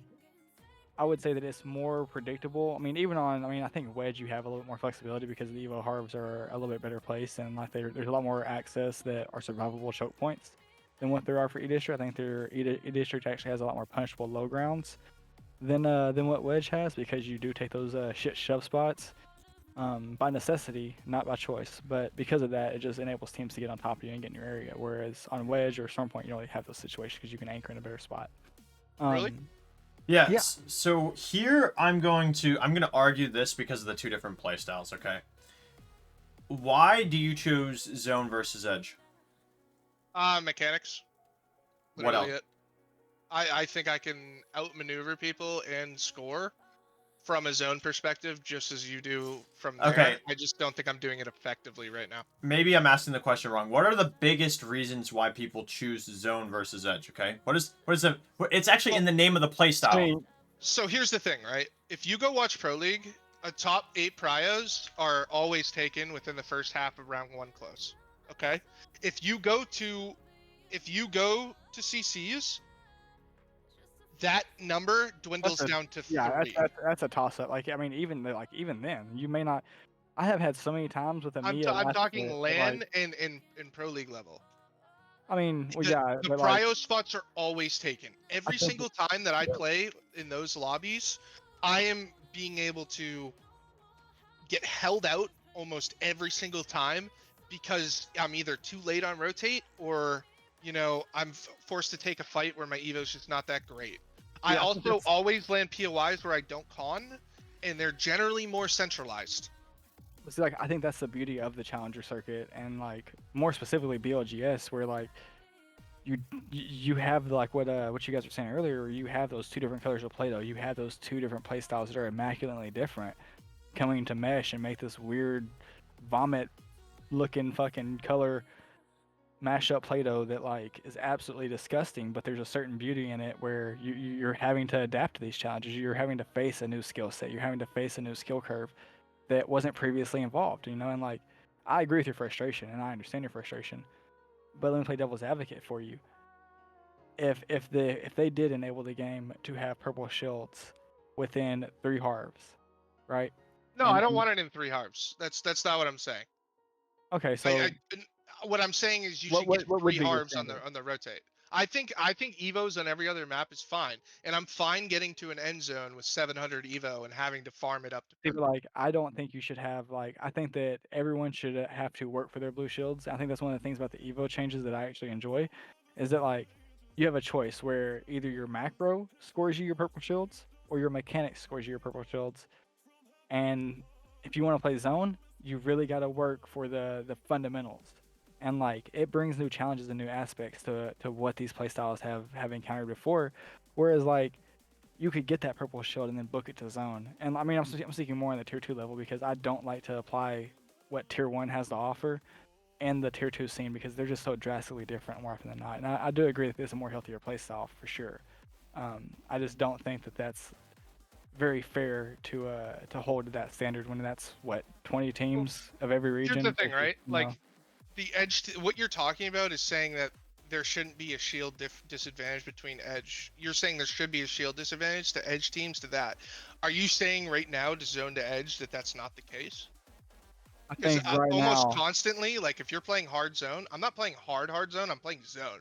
Hard Yeah. zone is just fuck the evos, like this and that. I'm I grabbing think evos if you're and making making a top a 5 priority, if you're making a priority towards zone before round 3, I think you're able to walk away with those purple Evo shields and No, get a I'm fairly not. decent spot Nah, within. I'm in blue every time. Every time I get to zone, I'm blue shield. We will address that, me and you will. Here's my take on this, right? And that's why I asked the question, the difference between the playstyles. Zone, you are prioritizing what? Zone. Why should you have the same amount of evos going in and the advantage of zone? Like, what's the point in playing edge if the shields are going to be and the then that's same? what I was cooking down to. Is like if you're gonna have a What's the spot, freaking point? I mean, the only thing. Well, I mean, So, you're like- not like- playing edge to play evo shit. You're playing edge to pull up to score. right, but like you're playing. I mean, I play You're- edge at well, least to okay. get my Pathfinder to purple zip, and then after I get my Pathfinder to purple zip, I turn the gas on, and we make our decisions a lot more coordinated from that. But like we're playing to get purple Evo on our Pathfinder more often than not. Yeah, of course. Looking forward to those round 3s. So like Y- we're playing edge for the purpose of getting the purple Evos, and then round 3, round 4, looking for that grade A spot to like be able to third party, be able to make plays off of the quadrant and the edge that we're offered. And you need that armor to do so. Well, Yeah, why so- should There why isn't should you armor, have is what I'm why saying. should you have the same armor prior to zone and then sit there and do nothing until the game comes to you when we're opting to play for that style, opting to be more aggressive and score, but still have the same Like, thing? I'm confused of why you guys are saying like we're gonna have the same evo. It's blue versus per. Like I'm on blue Right, but like on if 3 you're, evos if on you're the within row. if you're within 700, you're presumably within a team being around a poke. I mean, I feel like at least from just like maybe I'm skewed because Vera was cooking mid range today. But I mean, and also Stan, dude, holy fucking shit! If we just take a second to appreciate Stan with the charge rifle the last 2 Yeah, days, that guy's a turd for that. But yeah, like, dude, I mean, like took that shit personal. I mean, okay, so maybe I'm misinterpreting what you're saying. I Yeah, do you're agree doing that the Evo I do agree that the Evo spawns are shit. A prime example is like Humbert Labs versus Old Town. Like that Yeah. one there, like one team has to Pretty neg dog shit rotate to spawn. get their Evo, and the other team is at the mercy of the other team waiting for them to neg rotate, otherwise just get ganked. There's also some like So absolute many useless shitty spawn fucking points ones. on each Oh, district yeah, as well. absolutely. Like they're just so far out of the way that no team is going to prioritize them. I just Like unless feel you're just like resetting on the edge of storm, you're not picking those evos up. Not No, even if they're no. natural to your POI. Not You're gonna even. rotate before you do it. yeah. See, what I'm saying is, right, as a zone team, every time I walk into my prio spot, which is usually 1 through 5, doesn't matter where I am on the map, I'm always anywhere from 700 Evo to 1050 Evo. Okay? But when I am playing E-District, I am on either white or high-end blue, and it is impossible to get to perp. Okay. Almost every single time. Okay. Do you think that has more then- to say about the scans being like less points than what they traditionally have been? No, I think it comes down to the lack of Evos on E-District. Because it's not the same on Broken Moon, and it's not the same on World's Edge or the other map. I'm able to get in and be able to get up to perp on skill, okay? Like, doing 700 damage in zone is a decent amount of damage to do. It is. I mean, it's if you look at it, it's really just 8 sentinel shots. And if you're playing zone, you're probably running a sentinel. So I mean, No, we're not playing Sentinel, bro. That's I just mean throwing. sentinel triple take, bro. What? Bro, Yeah, sentinel's yeah. juice right now. if you don't have poke like that in zone, I'm No, very we interested. poke with like triple takes and. Yeah, I'm about to say. Alright, that's fine, that's I know fine. that Blake is a Yeah. demon with the NIM, so like I'm cool with it. But like, dude, We're not pulling out 88s. We're pulling out like Bro, 25 to 66. charge boost, rifle this and fucking that. sentinel, Yeah, bro. sentinel. Like, Put yeah, your if you- put if your you see rollers it- on sentinel for sure. If you see it on the ground, bro, and like you're just chilling playing zone, and you see it in the ground, drop your gun. And go Yeah, pick it yeah. up. Like- You'll see. We do that. Like Yeah, if there's 'cause, one like, around, but it's dude, not in our Sentinel- loadouts. Bro, sentinel. I mean, I would even say like Lombo is really in a good place Yeah, right now. since the Blake buff picks too. up the longbows here and there, even wingmans here and there. Yeah, no, I say he's nasty with the wingman, bro's fucking. Yeah, he's disgusting. Okay, yeah. Uh, So um, I wasn't misinterpreting it there. I think what triggered me was you saying you should have 3 evos on rotation, which is kind of no, just you should be able to macro 3 evos into your I think- rotation, I think- and not have like I'm not saying like on the way there. Like you might have to neg rotate like a little bit, have one in your POI, and then you know what I'm saying, get If 2 you're on the playing- rotate. yeah, I could kind of agree with that. I would say one. You have to have one in your POI to be able to be as Yeah. flexible as you can with any composition. Because I'm a believer that you should be able to run anything and kind of make it work within your skill set and wheelhouse. I don't Like, think real talk, any. dude, I don't think any I- POI. But if you're should playing have a- zone, Specifically just having Galleria. guaranteed that. Well, Galleria the POI. If that Evo doesn't spawn in Galleria, you are so fucked. You Yeah. are so fucked. I Fuck, take you advantage are of it so so fucked. much. I mean, You are I in could so Galleria much tanks all the trouble. time, dude. yeah, Galleria And Yeah, that's it's just not one POI in the entirety of like the map, where it's just like you can't even really land there if you're not guaranteed an Evo because you're gonna be on white, literally surrounded by 5 teams. yeah, The Galleria Galleria teams is don't something know we it, can sympathize for sure. Because if it's not there, you're walking in with whites. Then you gotta fuck around in RNG with wherever the shit Yeah. spawns in bank. You've got heights behind you. You got what? Or is it Dam?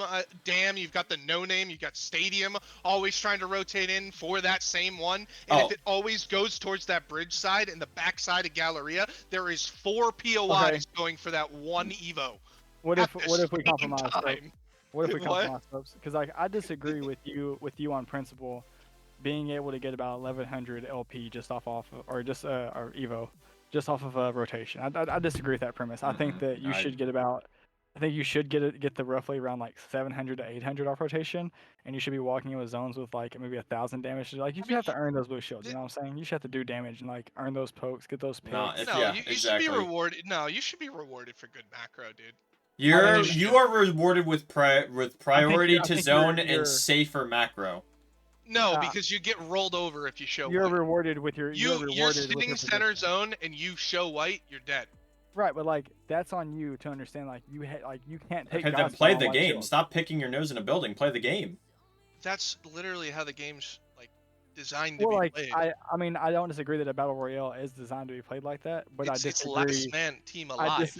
I disagree that the player base does that, and I disagree that the player base wants to play like that. And like what all three of us have to understand as far as coaches, that no matter what we think about right or wrong or what's in our perfect world of what should be, the player base determines what our meta is. They determine how we as coaches have to adapt to the game because we got to deal with the 2 IQ motherfuckers. Okay, so like I agree with you that like there is a world where you should be rewarded for zone, but I think that you I get just don't rewarded. think. I think you guys are weighing too much in on that. I Though. think that if I all right, if I could have two things. One, I'm wanting to have my opinion on what you said about that, and then two, I'm wanting to have my solution. Okay, my opinion is that you should be rewarded with your positioning and with how hard it is to approach a fight with you as your reward for playing zone. Traditionally, You can't do two, that, bro. my You solution to this you know what is will that happen? Do you know what will happen? And I'll counter your entire argument. okay, I'm go ahead. sitting center zone. I'm not able to get up to blue before it happens. You're sitting on purple with the Pathfinder. What Not do you being do able to to get it us? to blue means that you didn't get a support bin, a scan, or an evo Which is hard. very possible on that map. I think that you have to be able to be flexible within your rotations to be able to achieve that at the very least. It's 350 LP. You can pop shot that.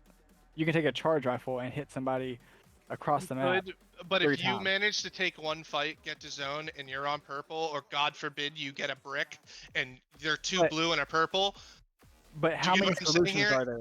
How many solutions are there The for your only problem? solution is just to get them to blue. Let them early up Right, their but thing. like If you there is show so white, you're many gonna get ways. zipped on. There is so many ways to accumulate the what is it 450 off spawn for your white shield evo to get you to the blue.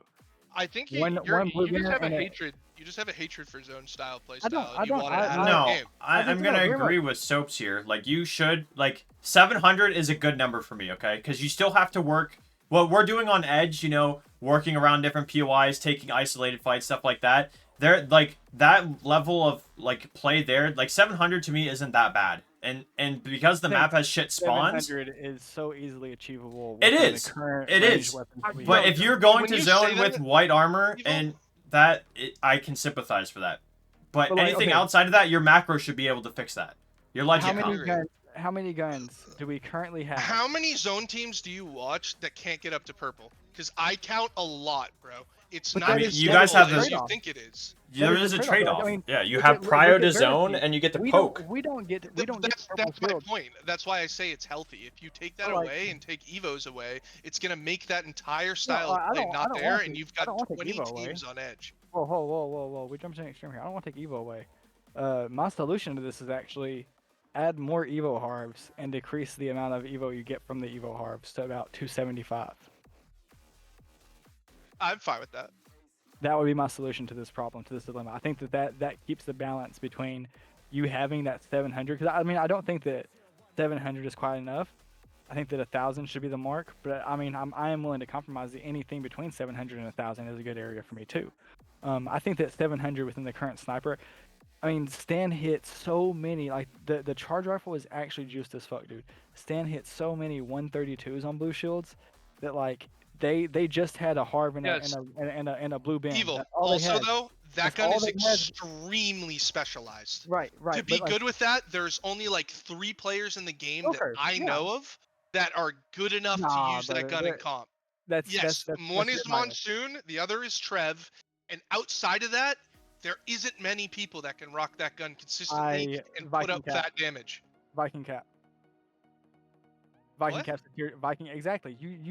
You're not aware enough of the tier 3 scene and the tier 2 scene to be able to be like there's not enough players running that, because there are still traditional zone players that are running that I double just sentinel. from playing and watching, like my team never dies or gets hit by charge rifles. It's just not a gun that people use consistently.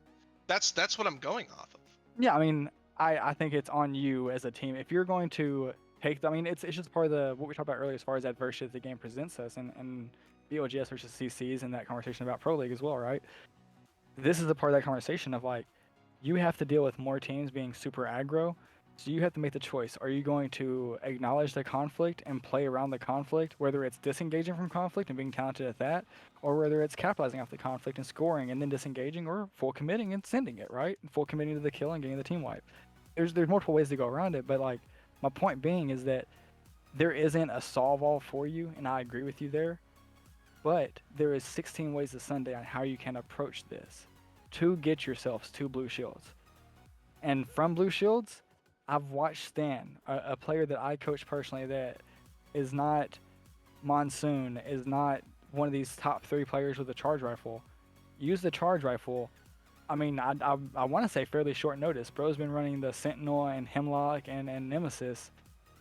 And I want to say like this week I saw him pick with the charge rifle because I made a joke about how I wish it was OG charge rifle, and like if you were good with the charge rifle, it really makes a difference. And bro picked it up, took it as a challenge, I guess. Like I don't know what inspired him to do it, but like he did it, and off of that week that I saw him use it, bro was farming 132s, 121s, nonstop headshots with that gun, and like he was making his 1300 path from Blue Shield Evo. He was knocking it out within the 84 shots that he had a sniper rifle. And sometimes he didn't have that. He had down to like, I want to say 54 is what he had at one point in time for a whole game. And he achieved it within that mag size, got his mid-game weapon swap, and kept cooking. So like... It doesn't work for everyone. Right, but like... Even if Kai using that gun... in the game. Kai using that gun, who's an extremely talented long-range M&K player, is not good with that gun. Right, but that's a skill curve, and there should be a skill curve for playing zone, just like there should be a skill curve for playing edge. If you're not good mechanically, you get diffed on edge, and that's the skill curve. If you're not good at using range and poking your shields up, and you're not being methodical within your approach to the game, you might end up on white shields playing zone because you didn't take advantage of the opportunities around you. That's just Evo, bro. Like if they ever did that shit, bro, that would be so unhealthy for the game. What do you mean? So unhealthy. Like, if they made it so that you would have to play zone with white shields, 0 people would play zone and everybody would play edge. No, but I mean, I'm saying. I'm not saying you should. I'm saying like from your point that you're saying your issue is that you're walking in with white shields. That's your whole premise of why we should have this game, right? On there's a very good chance that I'm walking in with white shields. The challenge that's a part of your game plan and a part of your game that's unique to your team is how you achieve that. And there's multiple ways you go about it. Here's the thing too, though, right? And since we're talking about this, do you know how many times on E-District I've gotten no beacon, no bins, no evos out of my POI, and I'm rocking an edge comp, have to go to the outside and literally get ratted on the one evo that is on that side of the map by a team that's already been there, glued up and ready. So I do not know, unfortunately. I'm ridiculous. I'm very skewed in my perspective because I own EDAM. Yeah, I know, and you literally jump on and you don't deal with Evo that much because I know your game plan. It's I don't deal with like a lot of the issues you're saying because like my approach to the game is like confront this as early as possible and not have this be a situation. Like for us, our challenge is not getting to blue shields by the time we get to zone. For us, I love how we rotate and how we capitalize on our rotations to get into those round 3, round 4 zones positions that are advantageous for us or that give us a chance to get into a position to take an advantage of a team inting in or a team late rotating in, you know? So like our challenge is more to get on purple shields and we achieve that with ease. More often than not, I would say probably 7 to 8 out of 10 times pretty consistently. And like I've expressed to you before, my IGLs are really methodical about calling zone.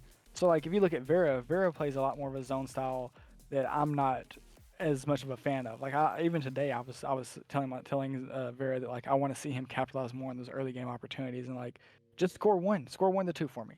Just get 1 to 2 every game on that early to mid game rotation. That stacks up to 6 to 12 KP throughout the game, right? Well, that's also part of getting your Evo up, right? You don't have to get the full fin. You just gotta get a knockdown, score the Evo on him, and like you can accomplish that. You can also see like rotation, right? Here's like another issue, right? Like you've obviously been watching a lot of VODs. Do you see what the pros are having to do to get their evos up?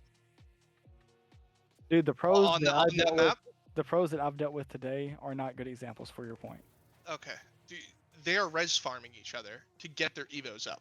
In pro lobbies, yes. Pro lobbies, that's what I'm saying. There's a massive evo problem. And like that's where I think we're differing is like I said earlier, I don't think it's fair for us to appropriate the conversation to a top 30 teams of the player base of every region.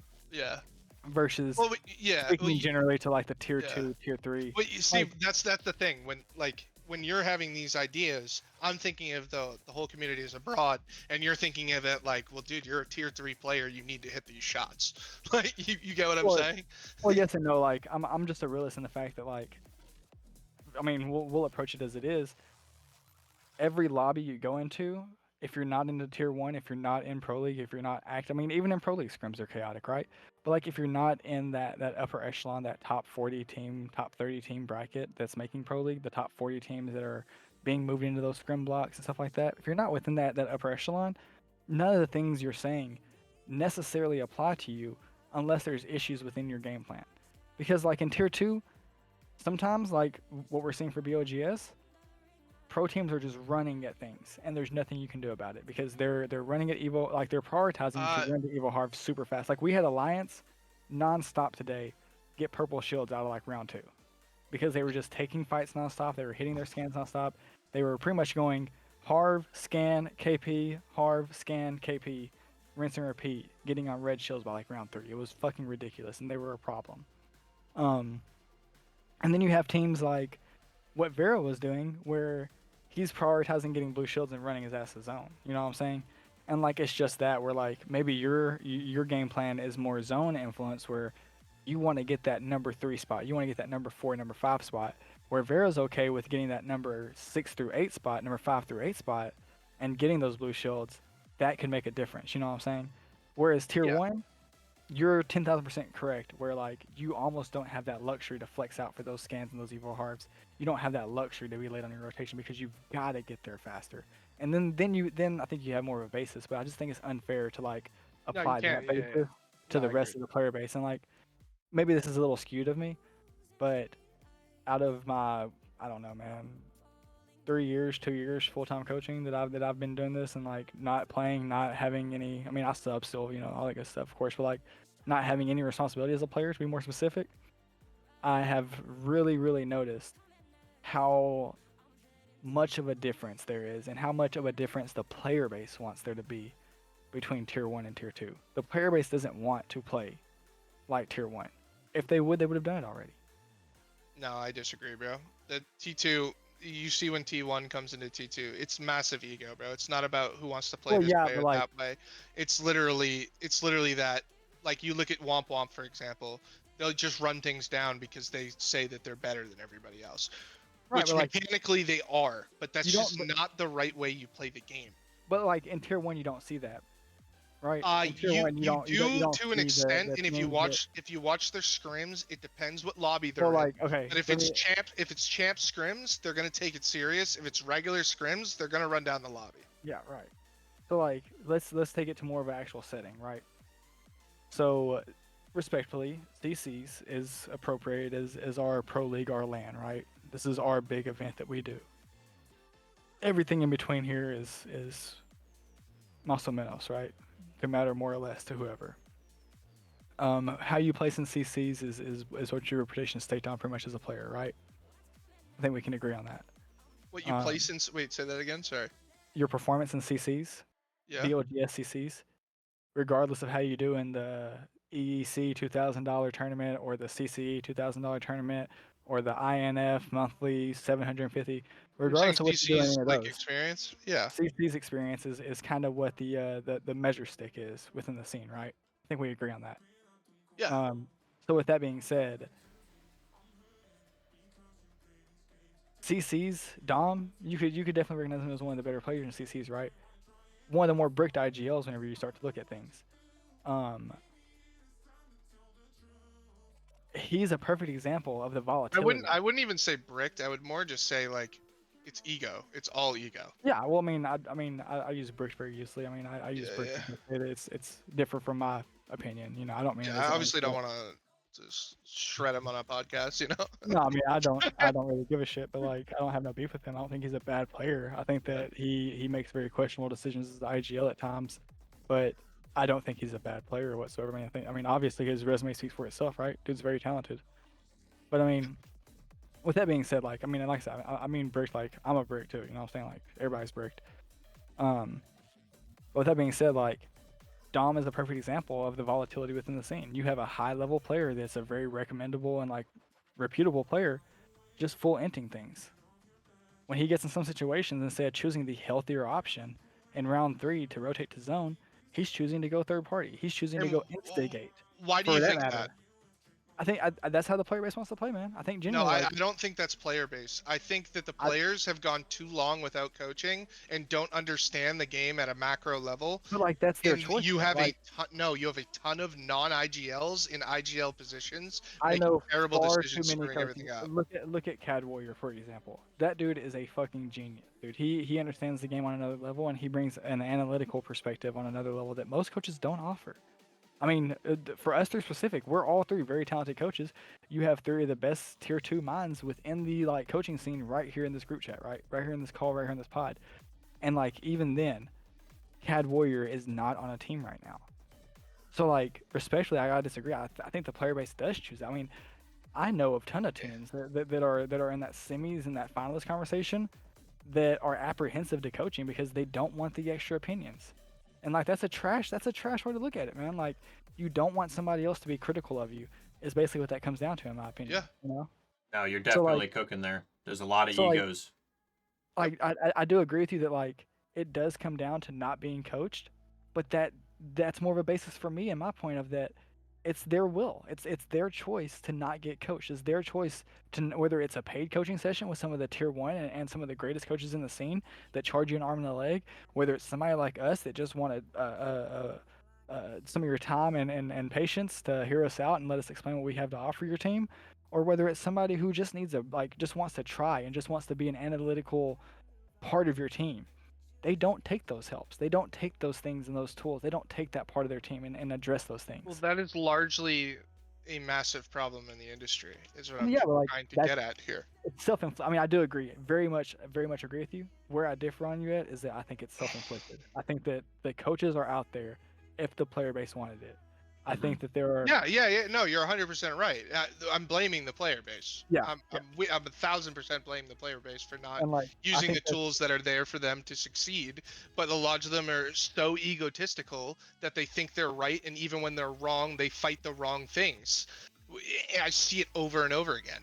Yeah, With I would a agree lot with of the that. teams, what causes breakups. There's so many of these teams play one CC together, don't get chemistry, blame their IGL for a shit call, even though the chemistry between you three is dog shit because you've been together for what, a week and a half to 2 weeks.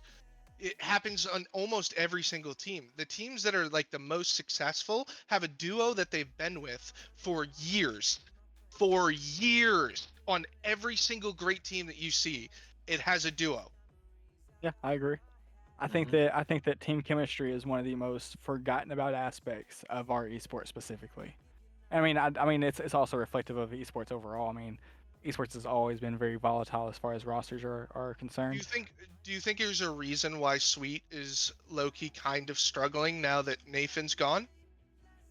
I think the game has evolved, and I think that Sweet.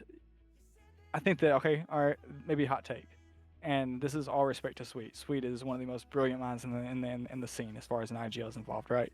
So nothing but love and nothing but respect for him. Dude's on a whole another level as far as it's concerned. But I think it's not unfair to say that Sweet may have fallen from grace as the number 2 IGL, debatably the best IGL in the game. And I think he might be third fiddle now. I think he might be fourth fiddle now. I think that you have a conversation of, I mean, he's not in the region anymore, but Phony.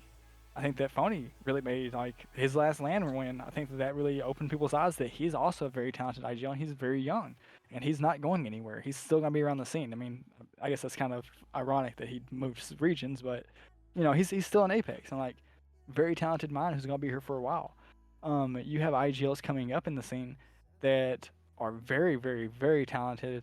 See, And then you have- I actually disagree with that take. I think Sweet is the same IGL he's always been. I don't think he's deteriorated. I still think he's the I think number it's- 2 IGL, but I think that there's a severe chemistry problem. He made a massive mistake in taking in Funk, and the reason I say that has nothing to do with Funk, but once you separated Funk from his duo, you created an environment where it's just not beneficial to Sweet. I think if Sweet picked someone that was someone he spent a lot of time or joined an actual duo like TSM instead of Zap, he would have gotten the same results as he wanted to. He just needs to build back up the chemistry of where he once was. All right, we have yapped for a hot minute. Let's get back on schedule and let's look at our board now that the board's updated. We're about 40 minutes late, but like let's go ahead and check out what happened on the leaderboard about who qualified for tomorrow or Tuesday, and let's get our predictions in. If you guys are down. Yep. Let's go. All right. I'll do group 2. You do group 1. Sounds good. All right. So we'll do teams that didn't qualify first. We've got Ape Gang coming in at 10th place on the tiebreak, or excuse me, did qual. Ape Gang coming in 10th place, tied with 9th, 21 KP.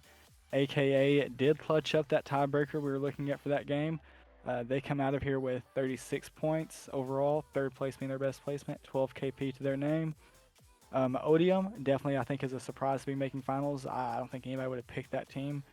It's the K, Adverse, and I think Spazzing's on that team. I don't know for sure. I think he used to be with Adverse. I don't know if they're still or Odium not. is Decay here by Tony.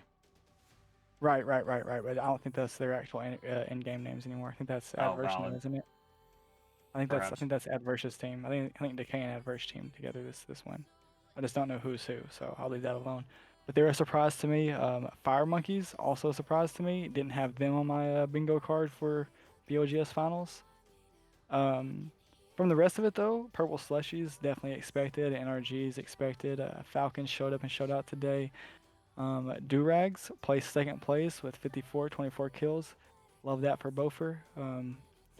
And then Team Liquid Alienware, our South American friends, or what is it? Just Creve who's South American? Yeah, Karev is. Yeah. The other two are North American, Mexico. Mexico. Yep. A shout out to the South American homie making a roster swap and showing out. Love that for him. For the teams that didn't qual, we've got No Name. Oblivion's kind of a shocker. They had Vosky sub for him this time around. Don't know if that really made a difference or not on the leaderboard. Looks like Reed's kind of underperformed, but not gonna make any assumptions. Haven't seen any gameplay. LG, another shocker. You know, hate to see that from those guys. Those guys, 6th seed, 6th and 7th in the last 2 seeds, being Oblivion and LG, not making it. That's gonna be huge to the leaderboard conversation we'll have in a minute. Not necessarily saying Torkaholics should have made it, but Torkaholics is definitely another name that you wouldn't mind seeing them make it. Complexity, Virtus Pro coming in at the 2 seed overall. Getting day 2'd is kind of rough for those guys as well. We have Onyx and F5, CIMJ. CIMJ is also somewhat of a surprise. Those guys were playing lights out yesterday. Kind of disappointing that they didn't perform today. F5 kind of ending up where I thought they would.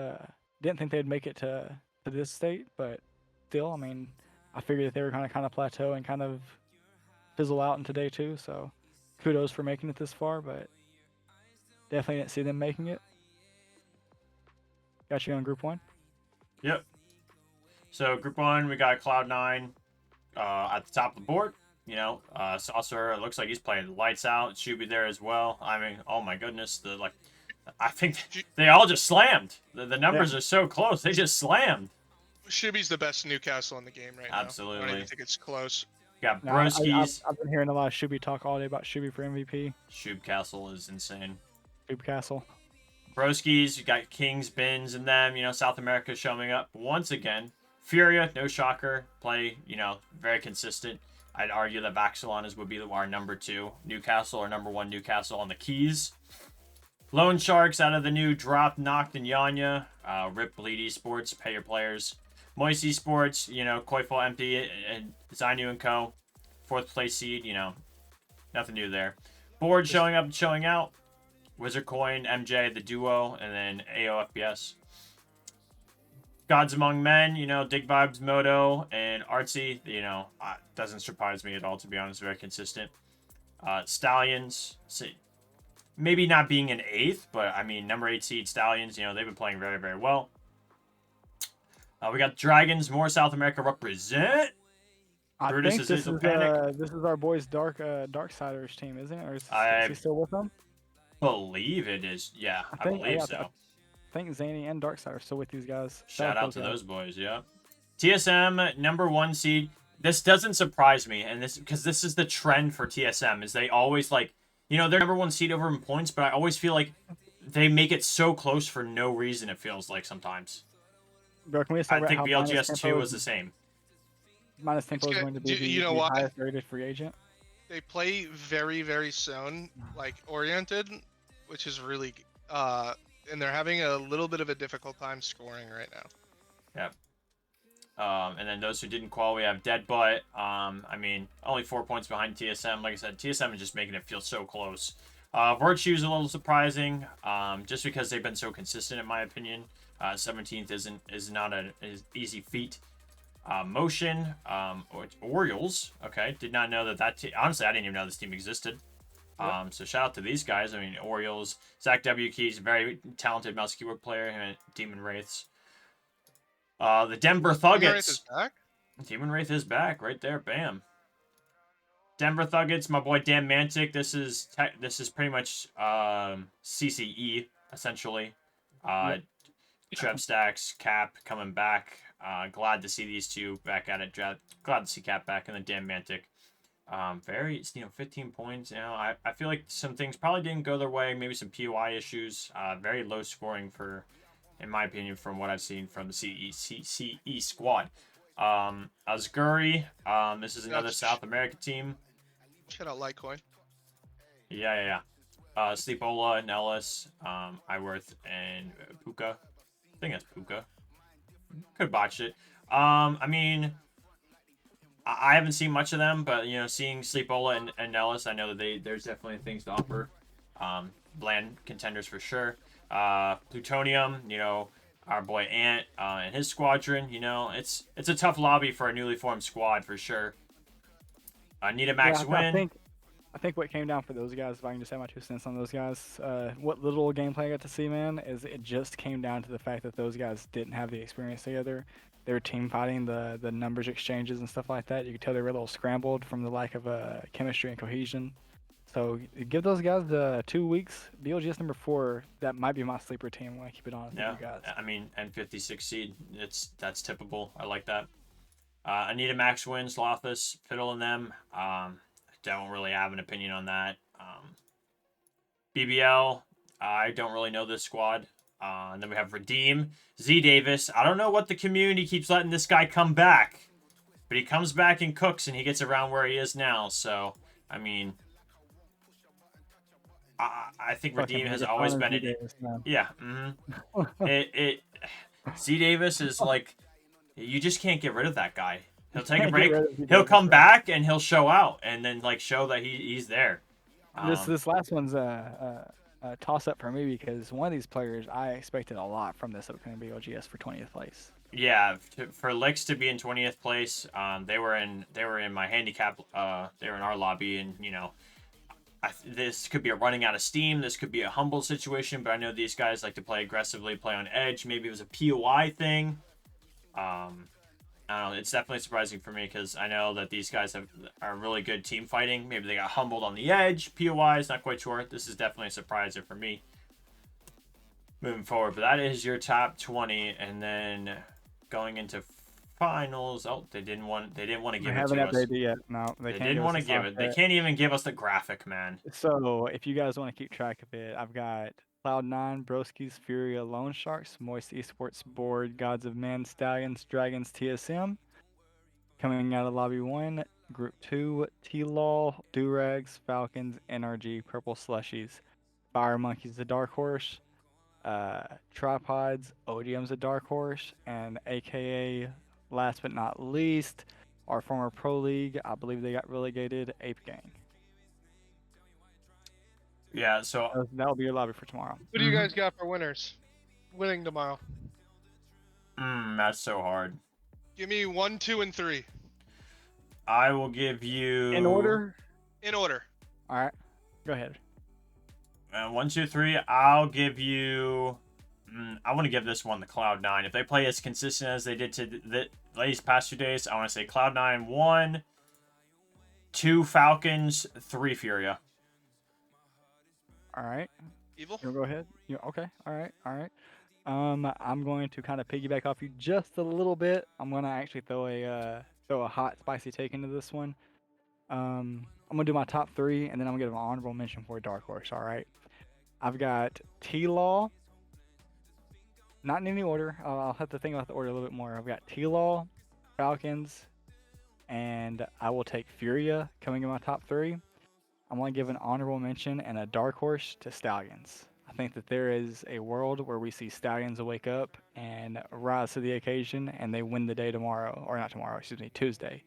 And whether it be them getting it through in the losers bracket or them just barely crawling through winners, I think their path to victory doesn't matter. As long as they get into that finals lobby, they are a dark horse team that can be super deadly and make a lot of noise for that first place spot. If I had to take it in order, I'm gonna give you a hot take. I'm gonna go Furia 1, T-Law 2, Falcons 3rd. Yeah, I can respect that. All right. If I've known one thing of being a New England Patriot fan, it is never, ever bet against Tom Brady. And I feel like that's the same thing with Imperial Hal. So I'm going to go with the Falcons at 1. I'm going to go with Nocturnal's IGLing and NRG at 2. And then I'm going to throw up a kind of a shocker here. And I'm going to say Wizard Coin and the boys take 3. That's a All spicy lineup. I'll take That's it a though. spicy one. Yeah, I like that. I like the NRG take. I love Nocturnal. I think Nocturnal's excellent. It was kind of teetering between them and the Lone Sharks, to be honest. I love Yanya, and obviously dropped a great IGL. But I think Nocturnal is going to shape it out tomorrow. I'll take it. I'll take it. Can I get one team from each of you guys out of our? Let's just keep it simple. And out of top 25 seeded teams, who is going to be the team to make the most noise tomorrow? Team to make the noise tomorrow. Outside top 25 seeds. Oh, outside? Outside Are you of our saying top on the 25. next one or in? And tomorrow or Tuesday for finals. Which team that is not? So you would have I mean, if- I already kind of said it. I've got Wizard Coin. board. Yeah. Or yeah. Sorry. I got Wizard Coin. bored. I'm not gonna lie, it might be kind of cringe because it's literally just outside the top 25. I'm gonna go number 26 with also known as. I think they played extremely consistent the last week, or I should say this weekend. I think they were all the same together. I'm praying on their downfall.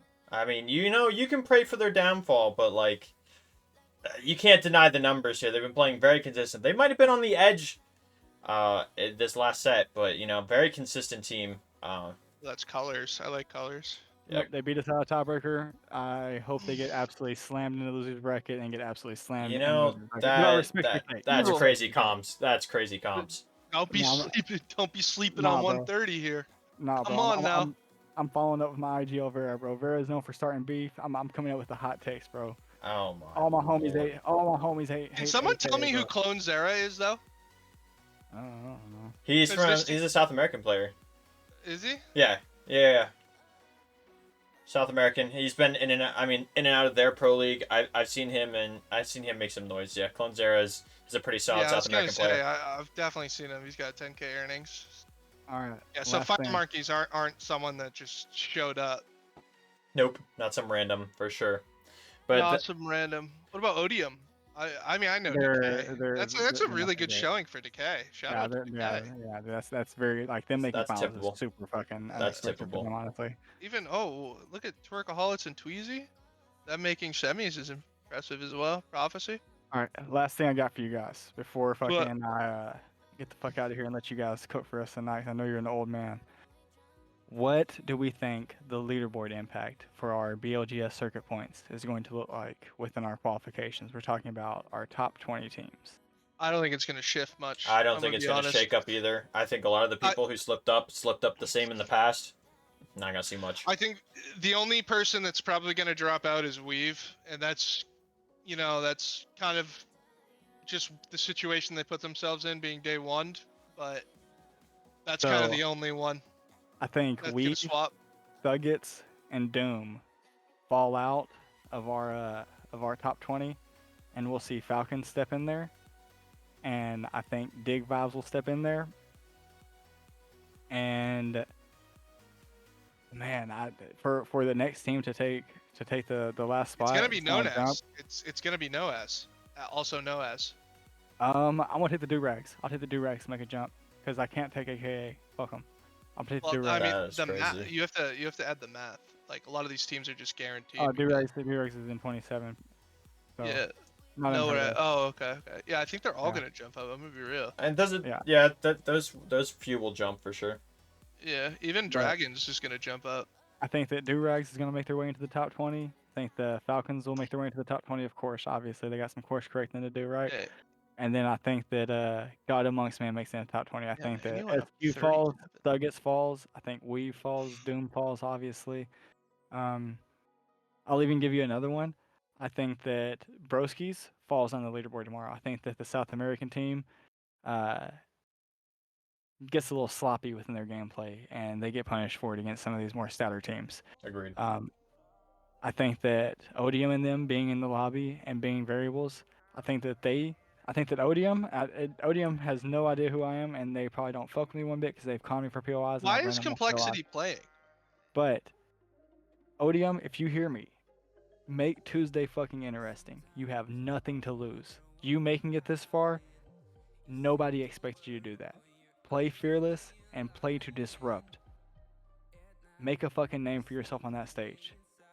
Create the opportunity. Your Can you first explain to me bracket, why? create chaos.